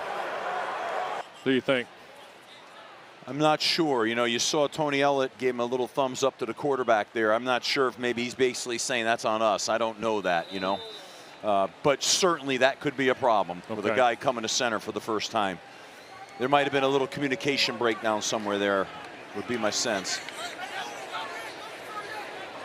So Metcalf back over the football after the Wilson injury here a moment ago.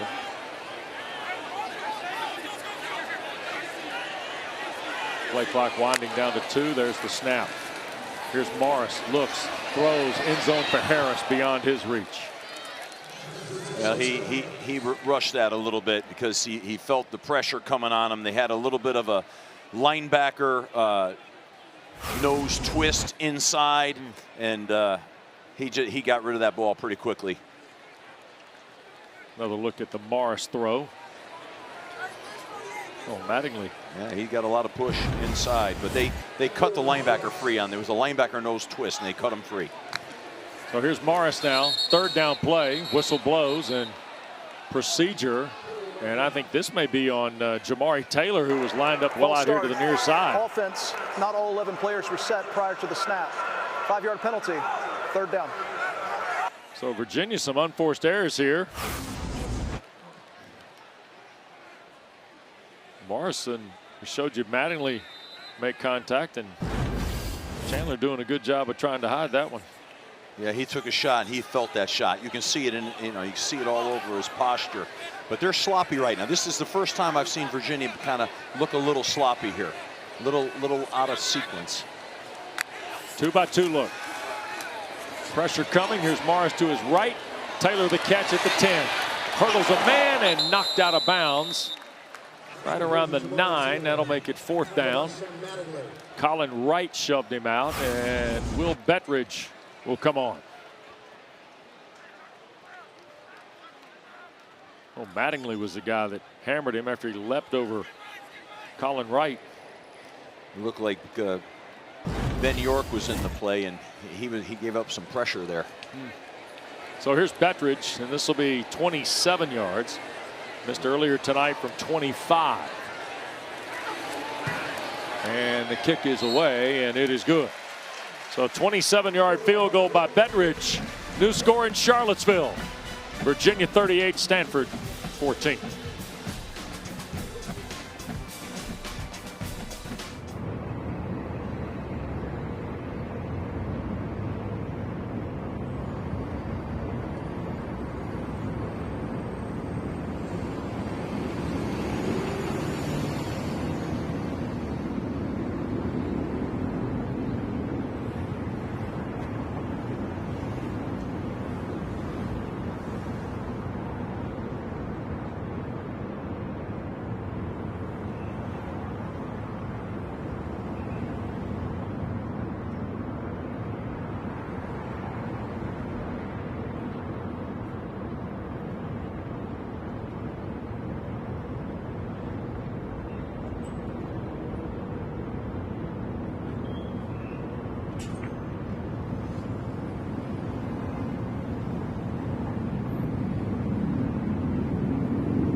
Well, back in Charlottesville, quick reminder to you, triple header next Saturday on ACC Network. High noon, we'll join you from Central New York. The Orange and Blue Devils square up off wins. Syracuse wins at Clemson. Duke beat NC State.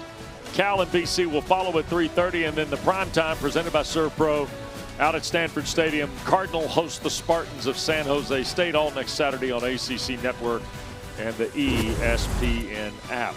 Tony Elliott not happy at all with the field goal effort in the bigger picture maybe of this football night. No return for Davis and Stanford. Cardinal will scrimmage from its 25. Let's go down to Dana. Well, the offense for Virginia hadn't even gotten off the field yet before Tony Elliott got after him, and he said, we need to play with a little bit more of urgency. We're playing like the game's already over and we already won. And part of that is the musical chairs that we're seeing on the offensive line. Virginia brought in 7 transfers in the offseason. Only 1 was starting. That's Brady Wilson. He's in the athletic training tent getting attended to by the trainers. He's now got ice on the back of his right leg. Okay, there's a look at Big Brady. Well, and Brady is the leader of that offensive line, clearly. And now you're shuffling that deck, and that's never good, and it creates a lot of disruption. So Branson hands to Cole Tabb on first down. He got knocked down after a yard or 2, right up the middle of the Virginia defense. Donovan Platt, the corner, came to help in run support. You know, and I thought Tony Elliott and Des Kitchings were very candid with us yesterday about the offensive line and the movement up there, Steve, and the depth issues and the injuries that have already kind of set in. Well, sometimes that injury bug, it hits you, and there's not much you can do about it. You just got to keep developing the young guys. Yeah, go Branson the throw. That's a catch on the far side, and that is Miles Libman. We saw him make a special teams play earlier. Sophomore from Scottsdale, Arizona, with the catch. That's his 3rd of the year and 2nd in as many weeks. So now 3rd down for the Cardinal. Well, the injury scenario for Virginia started in the spring. You see the guy with the ball cap on his head right there as they break away? That's Monroe Mills. Here's go Branson, 3rd down, going to take a deep shot. Farrell is out there, and it's caught in stride. Bryce Farrell scores. Long ball for the Cardinal. It set up their first touchdown, and now they're in the end zone on a go Branson to Bryce Farrell connection of 68 yards. Right off the play action, off the wide zone play, he sets up. There's a guy misses, the right tackle misses the block, but he has enough poise to get his feet set and throw a beautiful ball down the field. And full stride, great arc, dropped it in the bucket, big score. Farrell's got 2 catches for 128 tonight and a touchdown. And the Cardinal going to go for 2. The go for Dos is brought to you by Dos Equis. It's a career high for Bryce Farrell. So Branson's got Micah Ford with him. He'll shoot it to his back on the perimeter, and the tackle made out there by Caleb Hardy. But Branson goes long ball again tonight, Steve. And for a guy who had not thrown the ball great through the first couple of ball games, boy, he has nailed the deep shots tonight. He sure has, and you know, that's just set up off a strong run game, and that's what the genesis of that play was. And he did a great job of getting behind the coverage. The safeties got sucked up in the run, and Branson has thrown some beautiful balls, Wes. He really has. You got to give him credit and show some arm talent. And Bryce Farrell in the end zone. It's his first touchdown catch of the year. Dana, it's his 3rd of his career. Not to mention he's 24 years old. He's a 6th year. He almost thought about not coming back to Stanford. He was full-blown job hunting, which, God, if I gave him any advice, you got to stay in college as long as you can. But he was networking with the Stanford Alumni Network, and he decided to come back because Frank Reich and Andrew Luck were leading the charge. How about that? Yeah. Yeah, that brand recognition in the football operation at Stanford counts for some things, folks. Especially when Andrew Luck's at the top of the card and Frank Reich's brought on as the interim head coach. Kick through the end zone over the top of Ross's head. So the Cavaliers will scrimmage with just better than 4 minutes to go. And Farrell, Danny, you said what, 24, right? I think almost 25. 24. Yeah, and that makes Emeka Ugorji the 17-year-old right guard. That's quite a, how do you think those offensive meetings go? That's two different lives, isn't it, Steve? I mean, it's a lot of years separating two guys. You know, they're in two different wavelengths. That's where we are, though, in some of college football's roster management. Browns come in to join Morris here. Cavaliers off their 25-yard line. Lead back to 18 after the touchdown, and Brown to work off the left side for a couple. Running that wide zone play, you know, that's trying to see if they can catch Stanford with no edge of the defense, but that time Stanford turned it back in. And a quick snap there, and the ball got handed, and all of a sudden Clay Patterson's name gets called for the first time tonight. Big 91, the transfer from Yale. He was a force last Saturday night against Boston College. You're talking about a veteran guy going against a young guy with Kevin Wigginton, and he really destroyed the block. That's block destruction in the backfield. You see Twitty in motion here. Third down play. Morris looking for space, trying to fit it to Cam Courtney, and throws it over his head, incomplete. We told you Bryce Farrell is a sixth-year guy. So is Clay Patterson, Steve. He started his career in 2019 at Yale. That's 2019 Clay Patterson and 2025 Clay Patterson. Still got great hair in both pictures, by the way. Yeah, he did. I'm jealous. Yeah. What a transformation, huh? Handsome dude right there. That's a sharp guy. He's a good football player. He's got a lot of positive things working there. And he's got degrees from Yale and Stanford. And there's that too. Yep. First 3 and out of the night for Virginia, by the way. And here's the punt toward Liam Thorpe. That'll be asked for and made on a fair catch. Don't forget the all-new ACC PM, Monday through Thursday. It's an hour. Monday through Thursday at 6 o'clock, and a special 2-hour football-focused edition comes your way Friday afternoons at 5. Make it part of your schedule right here on ACC Network and the all-new ESPN app. By the way, Dana Boyle is a regular on the PM program, Steve, with Boiling Points. I love it. Yeah. I think that's the Wednesday program, as I remember. Yeah, I love to hear that. Yeah. 18-point lead. Here's Ford on the first down give, and Michael Ford will get a couple. Knocked out of bounds by Jordan Robinson. This Virginia team, if they were to go on and post their third win in 4 games here tonight, they then have to turn around quickly because Florida State, who has scored on everybody, it feels like, since beating Alabama, is here on Friday night. And the Noles will come in here undefeated. They were 7th this week in the Associated Press top 25. But Branson, and he's going to be sacked. And that's Daniel Rickards' second of the night. Yeah, they're going to see him. Daniel Rickards going to come inside, beat the tackle, and they had a little slow twist and got everybody off levels here up front on the Stanford offensive line. He's got a great get off, Daniel Rickard does. He really has got explosive off the ball. That's impressive. Yep. Yeah. Makes it now 3rd down and almost 20. Rickard's second sack. It's the 4th of the night by Virginia. Yeah, not a lot of good calls there on long down and distance like that. Final 2 minutes of the 3rd quarter.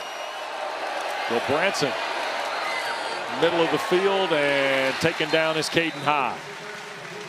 Only a couple of yards toward the 17. Marcellus on the Virginia tackle. And Ben Gobranson shaken up on the play here. That should be a penalty right there. That's Mitchell Melton around the top. It's not intentional, but it ends up being that. You know, yeah, Rickard and Mitchell Melton. Yeah. Flintoff needs to drive one out, and does. Good looking punt toward Ross, and a fair catch made right around the 39 of Virginia. 44-yard punt, no return for the Cavaliers, who find themselves in front by 18 points. It'll be interesting to see right now if Stanford On the last series, they brought a corner pressure to try to disrupt the flow of Virginia. It'll be interesting to see here if Stanford is going to start bringing more pressure here and taking some chances to be able to get them off the field 3 and out. Or will they play coverage and rush and bring 4? Chandler Morris and Virginia back to work. And Morris looking for help now, and he'll work his way here to the right side and try to get upfield. And he is out of bounds behind the line. He's hard to tackle, man. Look at him. Look at his acceleration. Look at the quickness. It's well done. Virginia has not allowed a sack this year. Well, you can see why. 145 dropbacks, by the way. Yeah. When you see a quarterback like that who's got his kind of mobility, that has a chance to skew the numbers. By the way, that has now been statted as a sack by Stanford. As you see Jamari Taylor run up the field, and now markers come in as Taylor was tackled on the play. Ernest Cooper. And here's Adam Savoy to tell us what's amiss. Holding. Offense, number 78. 10-yard penalty. 2nd down. And that is on Kevin Wigginton. Remember, he's in the ball game now because of the injury to Wilson. Drake Metcalf went from right guard to center. Wigginton has come in the game. He's playing the right guard spot. Yeah, he's reaching out, he's grabbing them and holding them here. And, you know, that's what's happening right now with this front jumbled up, and guys who haven't played a lot are in the game. And you got to watch your quarterback here now, too. You don't want him taking any bad shots. 2nd down and 2 dozen after the penalty.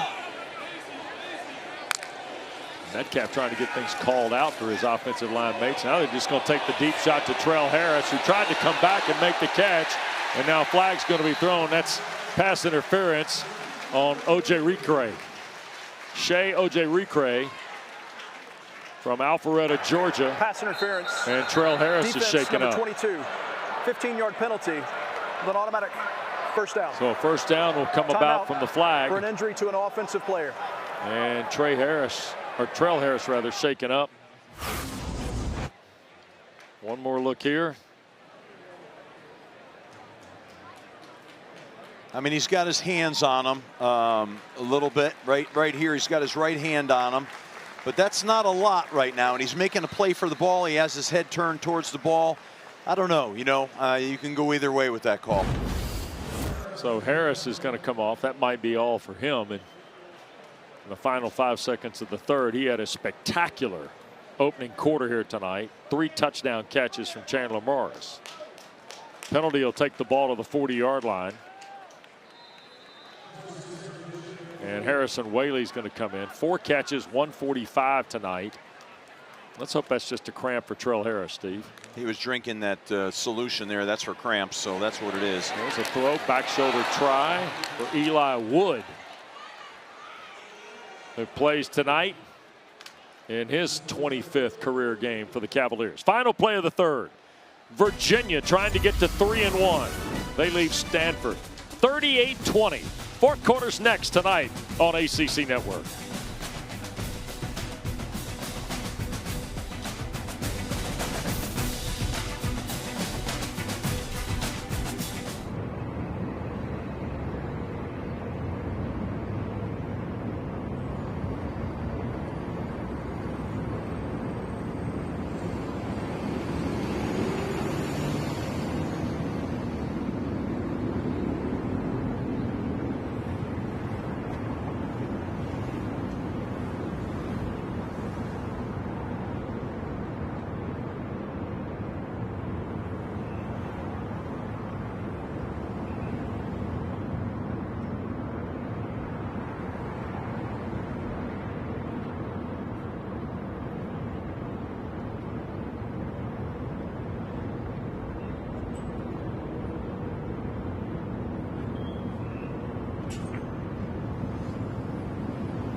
We go to the fourth in Charlottesville, and Tony Elliott's team is up 18 points.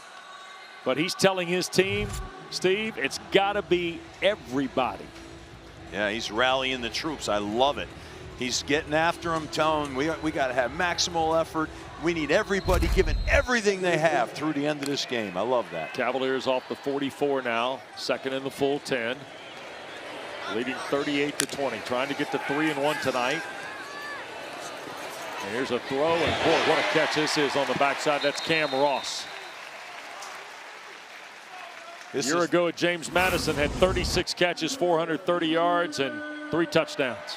This is that dash protection where the quarterback sets up and then dashes to his left, and he throws on the run with great accuracy. Move the pocket. I like the mindset. Play fake by Morris. Another shot for Ross. He'll take in the catch at the 34-yard line of Stanford. Be close to another first down. Jay Green, the tackle for the Cardinals.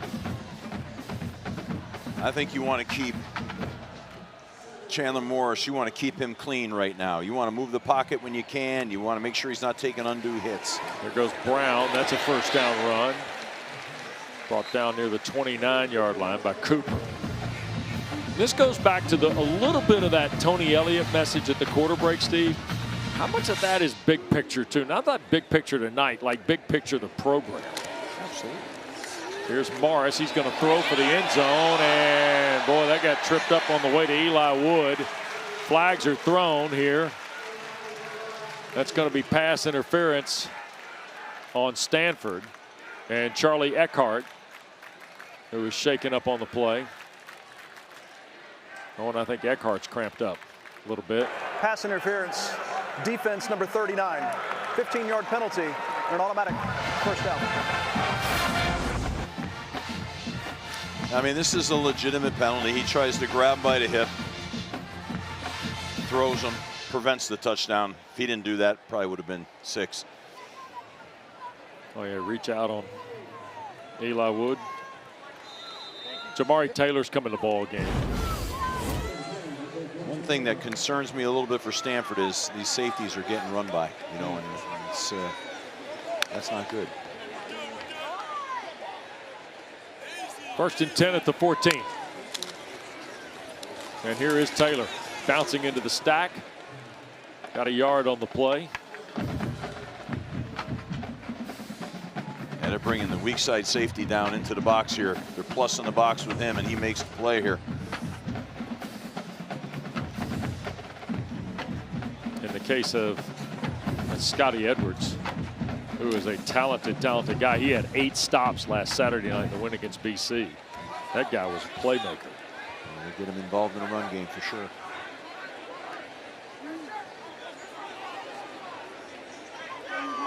Second down and 9 here. Morris back across middle of the field, and first catch of the night for Jaden Thomas. Pace Academy product from Atlanta. He played against Coastal back in the season opener. This is his 47th career game tonight. He's got 64 career catches. That was a nice strong tackle by Hunter Barth right there. Really powerful hit through contact. It was a real good tackle. So third down now and 5 for the Wahoos. And here's Morris to his left, and he will throw it up the ladder and looking into the end zone. Dylan Newton Short, I think, was the intended receiver, and Green kind of took him out of the air. Tony Elliott said earlier this week he's really excited about Newton Short, who's got 3 catches. Morris takes the helmet off and walks right by Dana. That was a tough throw for him, going to his left, throwing slightly back to his right. That was not easy. And, it's hard to be accurate with that kind of throw. Another field goal opportunity for Bettridge, just a yard closer at 26. And the kick by Will Bettridge lines right through. Wasn't a work of art, but it counts.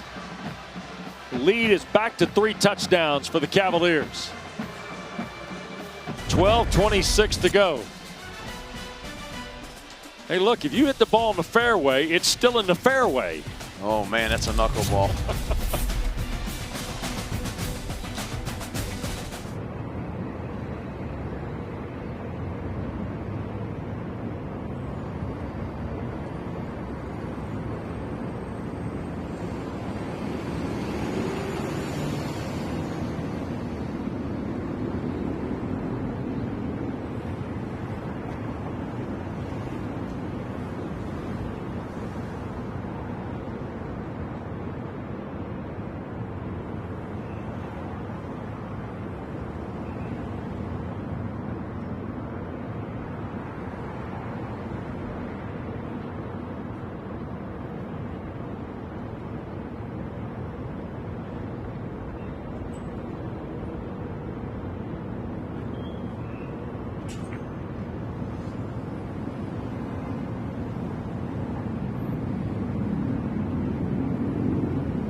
Well, the Cardinal have come east to play the game. They left on Thursday afternoon, 1 o'clock Pacific time out of SFO. They arrived in Richmond.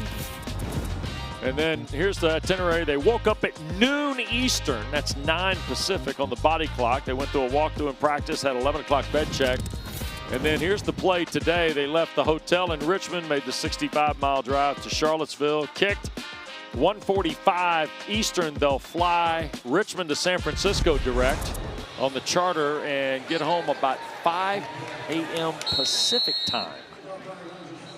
And here's kind of the, well, and right there you'd say, man, I'm not going to be able to stay awake. He must have been on that same trip. I mean, just thinking about it. That's a lot, man. Yeah. And driving an hour 15. And here's what happened going east last year for Stanford and Cal in football and men's and women's basketball. Stanford won at Syracuse last year on a Friday night. Cal won in Winston-Salem against Wake Forest. Each basketball team on the men's side. Stanford won in Chapel Hill on the jumper by Jalen Blakes.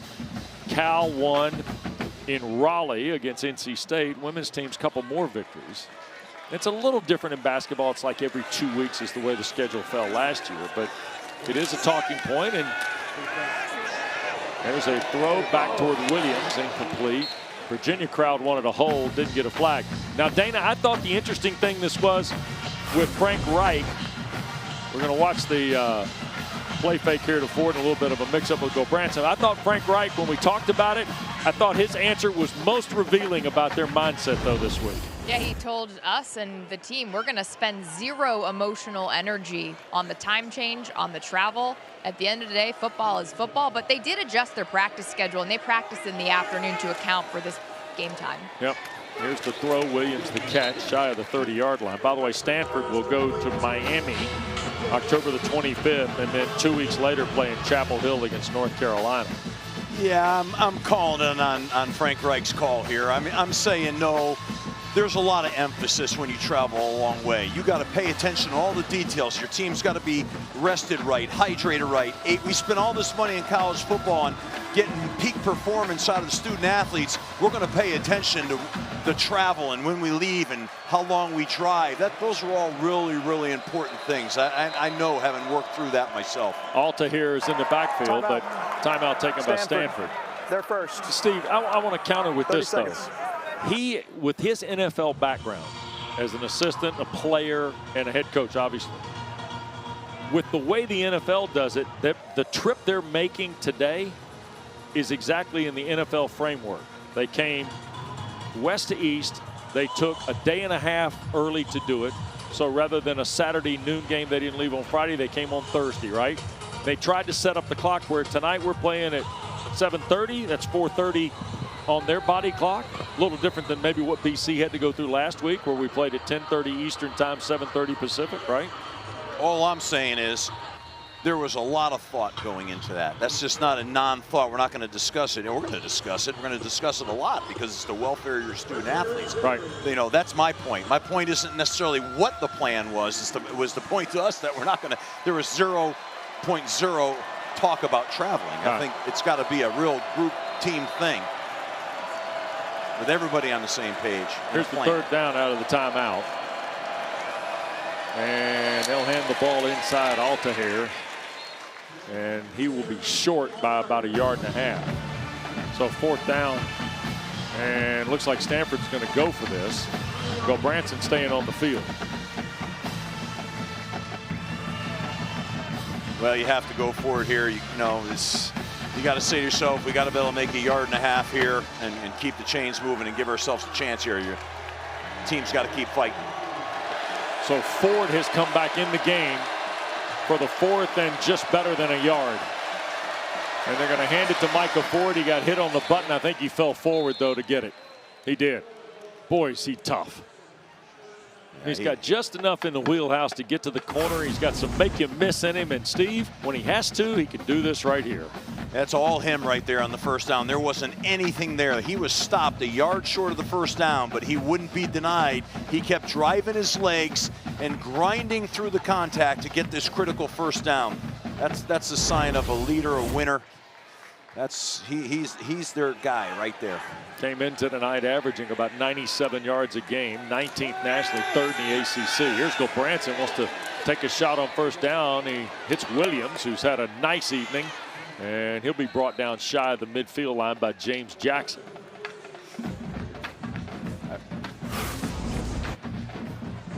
Ben Gilbranson, he's got a lot of poise in the pocket here. He's trying to use his hand to tell the receiver to make a move to the side there. But, you know, I think he's thrown the ball well tonight. He's thrown some beautiful passes, been very, very accurate. He's been pretty poised in the pocket, and I think he's improved. And I think he's a guy that keeps getting a little bit better. He's obviously got some arm talent. Williams has got a 13-catch night for 100 yards. Gilbranson's over 260 yards tonight.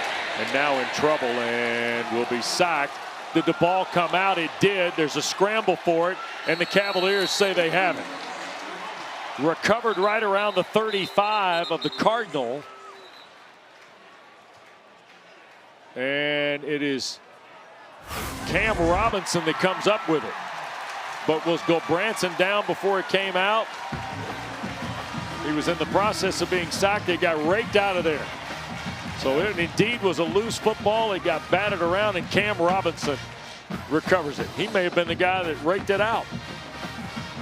Yeah, they literally ripped it right out of his hands. You know, I think in that play, Ben Gilbranson's got to have a little better clock in his head. They came off the play action. He shimmied into the pocket and just kind of hung out a little too long in there. That's the first turnover of the ball game. And it sets Virginia up at the 36-yard line of Stanford. And Harrison Whaley with Chandler Morris. And here goes Whaley. And he'll pick up 2, maybe 3 on first down. Colin Wright the stop, and here's Harrison Whaley out of Johnston, Iowa. Grad student, 5'10", 212-pounder, who is the active leader in career rushing among FBS players, Steve. This is unbelievable. This guy from Wyoming, who also played at Northern Illinois. And Daniel Kalin has come into the ball game at quarterback. You get a look at number 10. He's a Nebraska transfer who's from Elkhorn. And Chandler Morris's night is over with 380 yards and 4 touchdowns. And Kalin's going to hand to Whaley, and here goes Harrison Whaley for a Virginia first down to the 24-yard line. Johnson the tackle for Stanford, and Here's Daniel Kalen, who never played at Nebraska, enrolled at Virginia last January. He's a 2023 Elite 11 guy from a quarterback perspective. And it is believed that Daniel Kalen is the first Virginia football player from the state of Nebraska. Wow. Well, he's going to get some good reps in here, which is good. Good experience. And here's Whaley again. Flag got thrown in on the play as Whaley got down to about the 15. Sumlin and Johnson. Offense, number 78. 10-yard penalty. First down. And that's the penalty on Wigginton, Dana.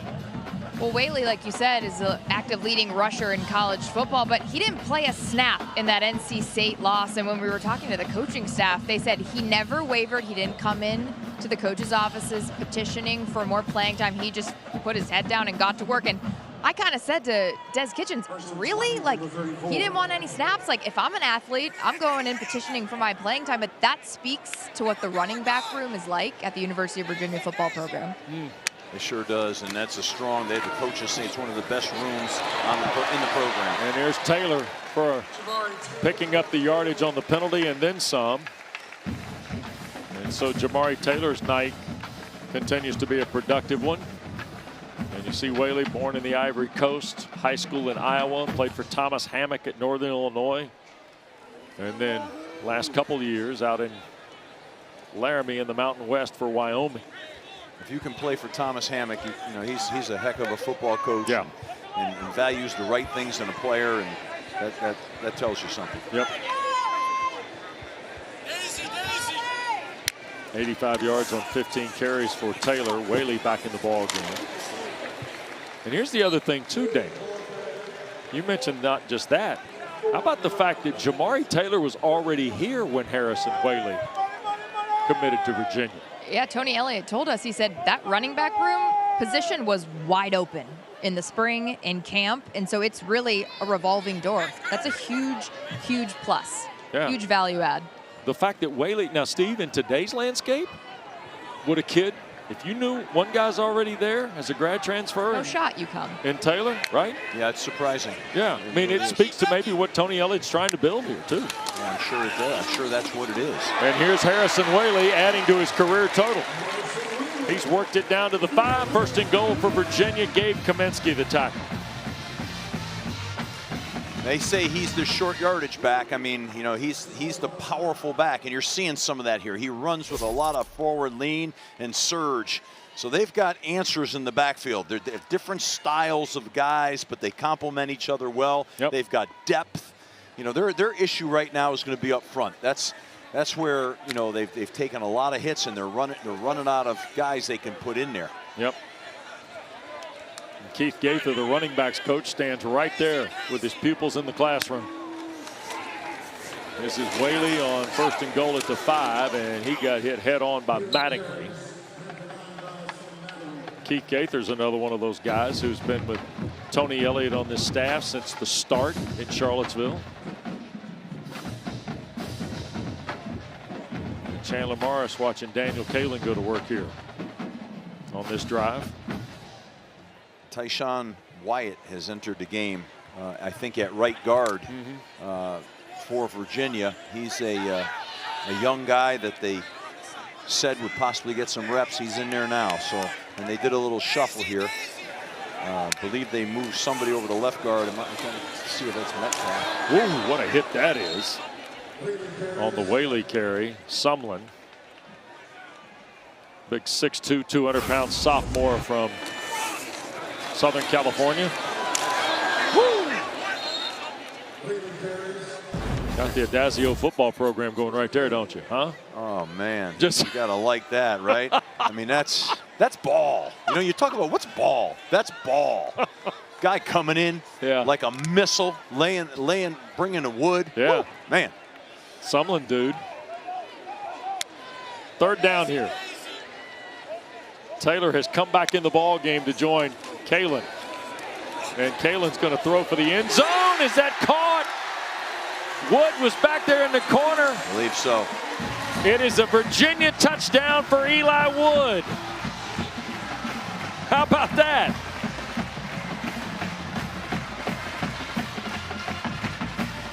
Nice Nice ball here. When it left Daniel Kalen's hand, I wasn't sure if it was going to Taylor or if it was going to Wood. Oh, wow. Nicely done. Well, they've got a coverage bust, Stanford, on that play, but they let him all by himself in the back corner of the end zone. First career scoring throw for Daniel Kalen. And Eli Wood, the fourth. Puts Virginia 48 points now. The Cavaliers have gone beyond their average here. And Eli Wood in the end zone for the Wahoos.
ACC Network College Football is presented by ServPro, the #1 choice in cleanup and restoration. Back here in Charlottesville tonight, Cavaliers on their way to their third win, their first in the ACC. Stanford going to be level par, headed home to see the Spartans of San Jose State next Saturday night on the primetime game. By the way, the Cardinal have 2 100-yard receivers tonight. Steve, for the first time since their regular season finale a year ago against San Jose State. And one of those 2 receivers was Alec Io-Manor, who had a touchdown with the Tennessee Titans last week in his first game as a Titan in Nashville. Kick through the end zone. Virginia in control with 4.5 to go in Charlottesville.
Hey, don't forget we got soccer and volleyball combo for you Wednesday night on ACC Network. It just started in South Bend, Indiana at 6 o'clock. Number 18, North Carolina. Number 6, Notre Dame on the pitch. Then we'll go to volleyball in Dallas. Top 10 match. Number 5, Pitt. Number 10, SMU. All for you on ACC Network and the all-new ESPN app. Cole Tabbs coming to the ball game with Ben Gulbranson at quarterback for Stanford. And Gulbranson's first down throw is to Bryce Farrell, relatively short by Farrell standards. He got slung around by Persinger, the corner. Going to work on their 2-minute deal here is what they're going to work on.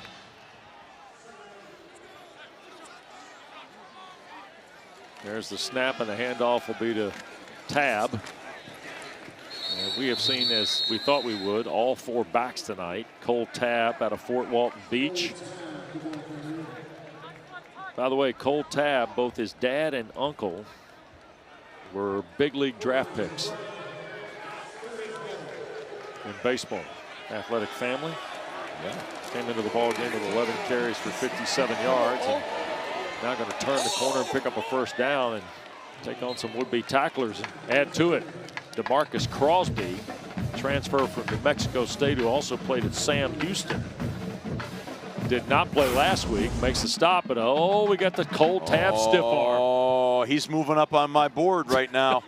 Another, oh, he brought the stiff arm and he lowered his shoulder. I like Cole Tabb. Here's Gulbranson. He's going to take a shot. This is C.J. Williams, who's had a huge night.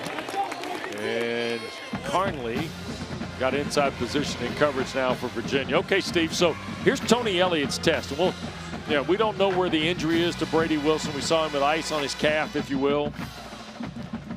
But let's assume Wilson goes.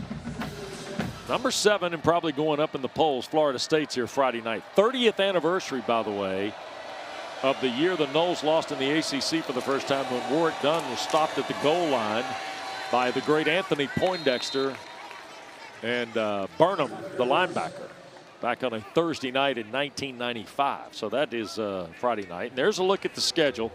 Florida State at Louisville, Wazoo here in mid-October, at Carolina, at Cal, coming up with the Cavaliers. Yeah, well, this next one's a big one at a time, but that's going to be a real shootout. And I'm anxious to see that matchup. I think that could be a heck of a football. There's a lot of offense, a lot of explosive players. Lippman on the catch. Miles will turn the corner. Out of bounds in plus territory around the Virginia 35. Thomas Castellanos and Chandler Morris would be worth your ticket. Yeah, I mean, those are 2 dynamic athletes. You know, I think Chandler's a little bit more in the throw department, but both those guys are dynamic athletes that can change the game. Boy. You know what I'm a little surprised of here, Wes? I'm a little surprised we haven't seen Elijah Brown come into the game. Yeah. Get a chance to get a little bit of experience, get a little bit of play time. I'm just not sure I understand, because I thought maybe they'd work on their 2-minute, but they're really not doing that. No, yeah. This is the 2-minute timeout. Elijah Brown has not played this year. The quarterback from Mater Dei in Huntington Beach. We get to the 2-minute timeout. 48-20. Virginia on the way to 3-1 and 1-0 in the ACC.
Well, don't forget we got a full slate starting Saturday at high noon. Don't be scared now when you see us at noon next Saturday. We'll be at the JMA Wireless Dome. Adazio promises a really strong dinner on Friday night ahead of Duke and Syracuse. Both teams coming out of there with a win. Cal will be at BC at 3:30. Primetime presented by ServPro. Stanford welcomes San Jose State. And I won't let you down on dinner now. I never do. You've been all. You've been. Yeah, I haven't missed a meal. All-America on dinner, I can tell you that. Dana Boyle, by the way, strong effort here in her hometown of Charlottesville. She gave us a really good effort. Yeah. I had an unbelievable bagel egg at Bodo's. At Bodo's. Yeah, at Bodo's. That was really, that was an You're now unbelievable accepted place. by the Charlottesville and UVA community that you've had a Bodo's Schroff bagel. would like to have a word with you, but outside of that, I think he's good. We don't need to ask his opinion on the bagels. Yeah, no, I make my own opinions. That was an unbelievable egg and cheese with a little avocado. I mean, and the coffee was good too. Okay. Yeah. You like coming to some of these places when you're not coaching. Then I walked the campus. I got the history of Virginia. I was mesmerized. Here is a first down play for Gulbranson. Throwing toward the end zone and unable to make the catch is Liam Thorpe. Costner was defending for Virginia.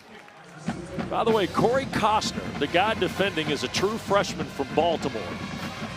And I'm going to bring this up only because his godfather is Doug Glanville, one of our ESPN colleagues. How about that? Wes, baseball for us. Wes, you go deep on trivia. You should have a sports trivia show. No. I'm calling it right now. Some sort of like unbelievable podcast. I mean, I'm just sitting here sometimes I'm speechless.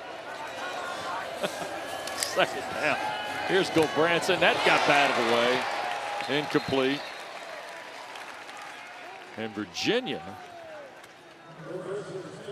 That's Mekhi Buchanan knocking it away. Big number 8 here. Watch him. Yeah, nicely done. A lot of guys are getting some reps here, and that's a good thing. Survived the head slap in the celebration, too. So here's the third down play. Gulbranson's got a 286-yard night on 20 of 28. And he's looking to throw one toward the end zone and intercepted. Dropped. Devin Neal couldn't hang on. Neal, who's only played about 7 ball games the last couple of years, could not snatch what would have been the second Stanford turnover of the night. I'm still in a state of shock. We haven't seen a backup quarterback from Stanford in the game. Somebody's got to get some reps. What happens if Gulbranson gets hurt, whether it be now or later? Who goes? No game time. I'm shocked by it, to be honest with you. Emmett Kenny to try the field goal. 6 of 7 on the year. Longest is 46 at Hawaii. And this is right at 32 and change for Kenny. And the kick is no good. 42-yard try off to the right. And the Cardinal with 1:03 to go will hand it to the Cavaliers. Here's a look at the big board. Sturdy Golden Bears are now down at Snapdragon tonight in San Diego to see the Aztecs. They're just getting started. Georgia Tech a winner tonight over Temple. Miami leads Florida in the 4th and was threatening to add more. We'll see Duke at 2-2. They snapped their 2-game skid, Steve, with a ACC opening win over NC State today. That'll be an interesting game for us next Saturday at noon. Probably be a shootout. Yeah, and we don't know the status of Steve Angeli. Boy, Syracuse early and often today at Clemson. I mean, they dominated the game in all phases. Yeah. Offense, defense, everything. You know, I'm not sure what's going on down at Clemson, but that was a rough day today. And but credit to Syracuse for the way they played, went on the road and got it done. Florida State will come in here next Friday night after scoring 66 today on Kent State. But Virginia is the story. Cavaliers go to 3-1. They win their ACC opener. In the last 2 games, Tony Elliott's team has put 1,294 yards of total offense on the board. They had 8 plays of 20 or more yards today in beating Stanford by a final of 48-20 in the first meeting ever between these two schools. Chandler Morris finishes with 380 yards on 23 of 31. Threw 4 touchdowns. Terrell Harris caught 3 first-quarter scores for Virginia in the win, as the Cavaliers put 590 on the board officially of total offense. Stanford heads home. They'll get San Jose next Saturday night as part of our ACC Network primetime coverage. Cavaliers get Florida State here on Friday night, as Virginia will welcome a top 10 Seminole team here to Charlottesville next Friday night. Tony Elliott's got to be pleased with the performance tonight by his team, and with great momentum heading into next week. I know there's some things that, you know, he was on top of during the game, but I really think he's got a real good team. Let's go downstairs. Dana's with Tony Elliott. Coach Elliott, if I told you 1,300 yards of total offense in the last 2 games, what would your reaction to that be? I'd say that the group felt like they were capable, but you got to go out and you got to, you know, put it on the grass, and just super excited for our football team. A big win, but hey, we want 1-0 today. We're going to celebrate for about 2 hours, and we got to get ready to go, because tomorrow's Monday for us, and we got an unbelievable Florida State team coming in here next Friday. Well, you can check the box. You win your ACC opener, but your offensive line took some more hits. Yeah. Brady Wilson goes down. What can you say about the resolve of that group? Man, they just keep showing up, and it's the next man up. So hats off to the young men, the leadership in that room.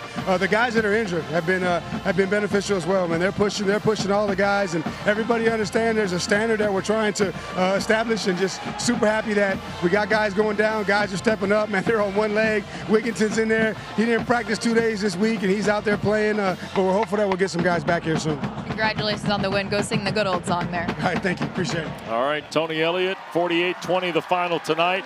Virginia to 3-1, 1-0 in the ACC with Florida State here on Friday night. We'll be in Central New York next Saturday at noon. We'll greet you right after ACC Huddle. Starts your day at 10 a.m. on ACC Network. Coming up next, Kelsey Riggs, Mark Rick, Tom Luganville, Bryce Love. ACC Huddle final score. Chandler Morris will join that group live. Ben Ward, our producer. Drew Shabby, our director. For Steve Adazio, Dana Boyle, Wes Durham. Good night from the grounds in Charlottesville.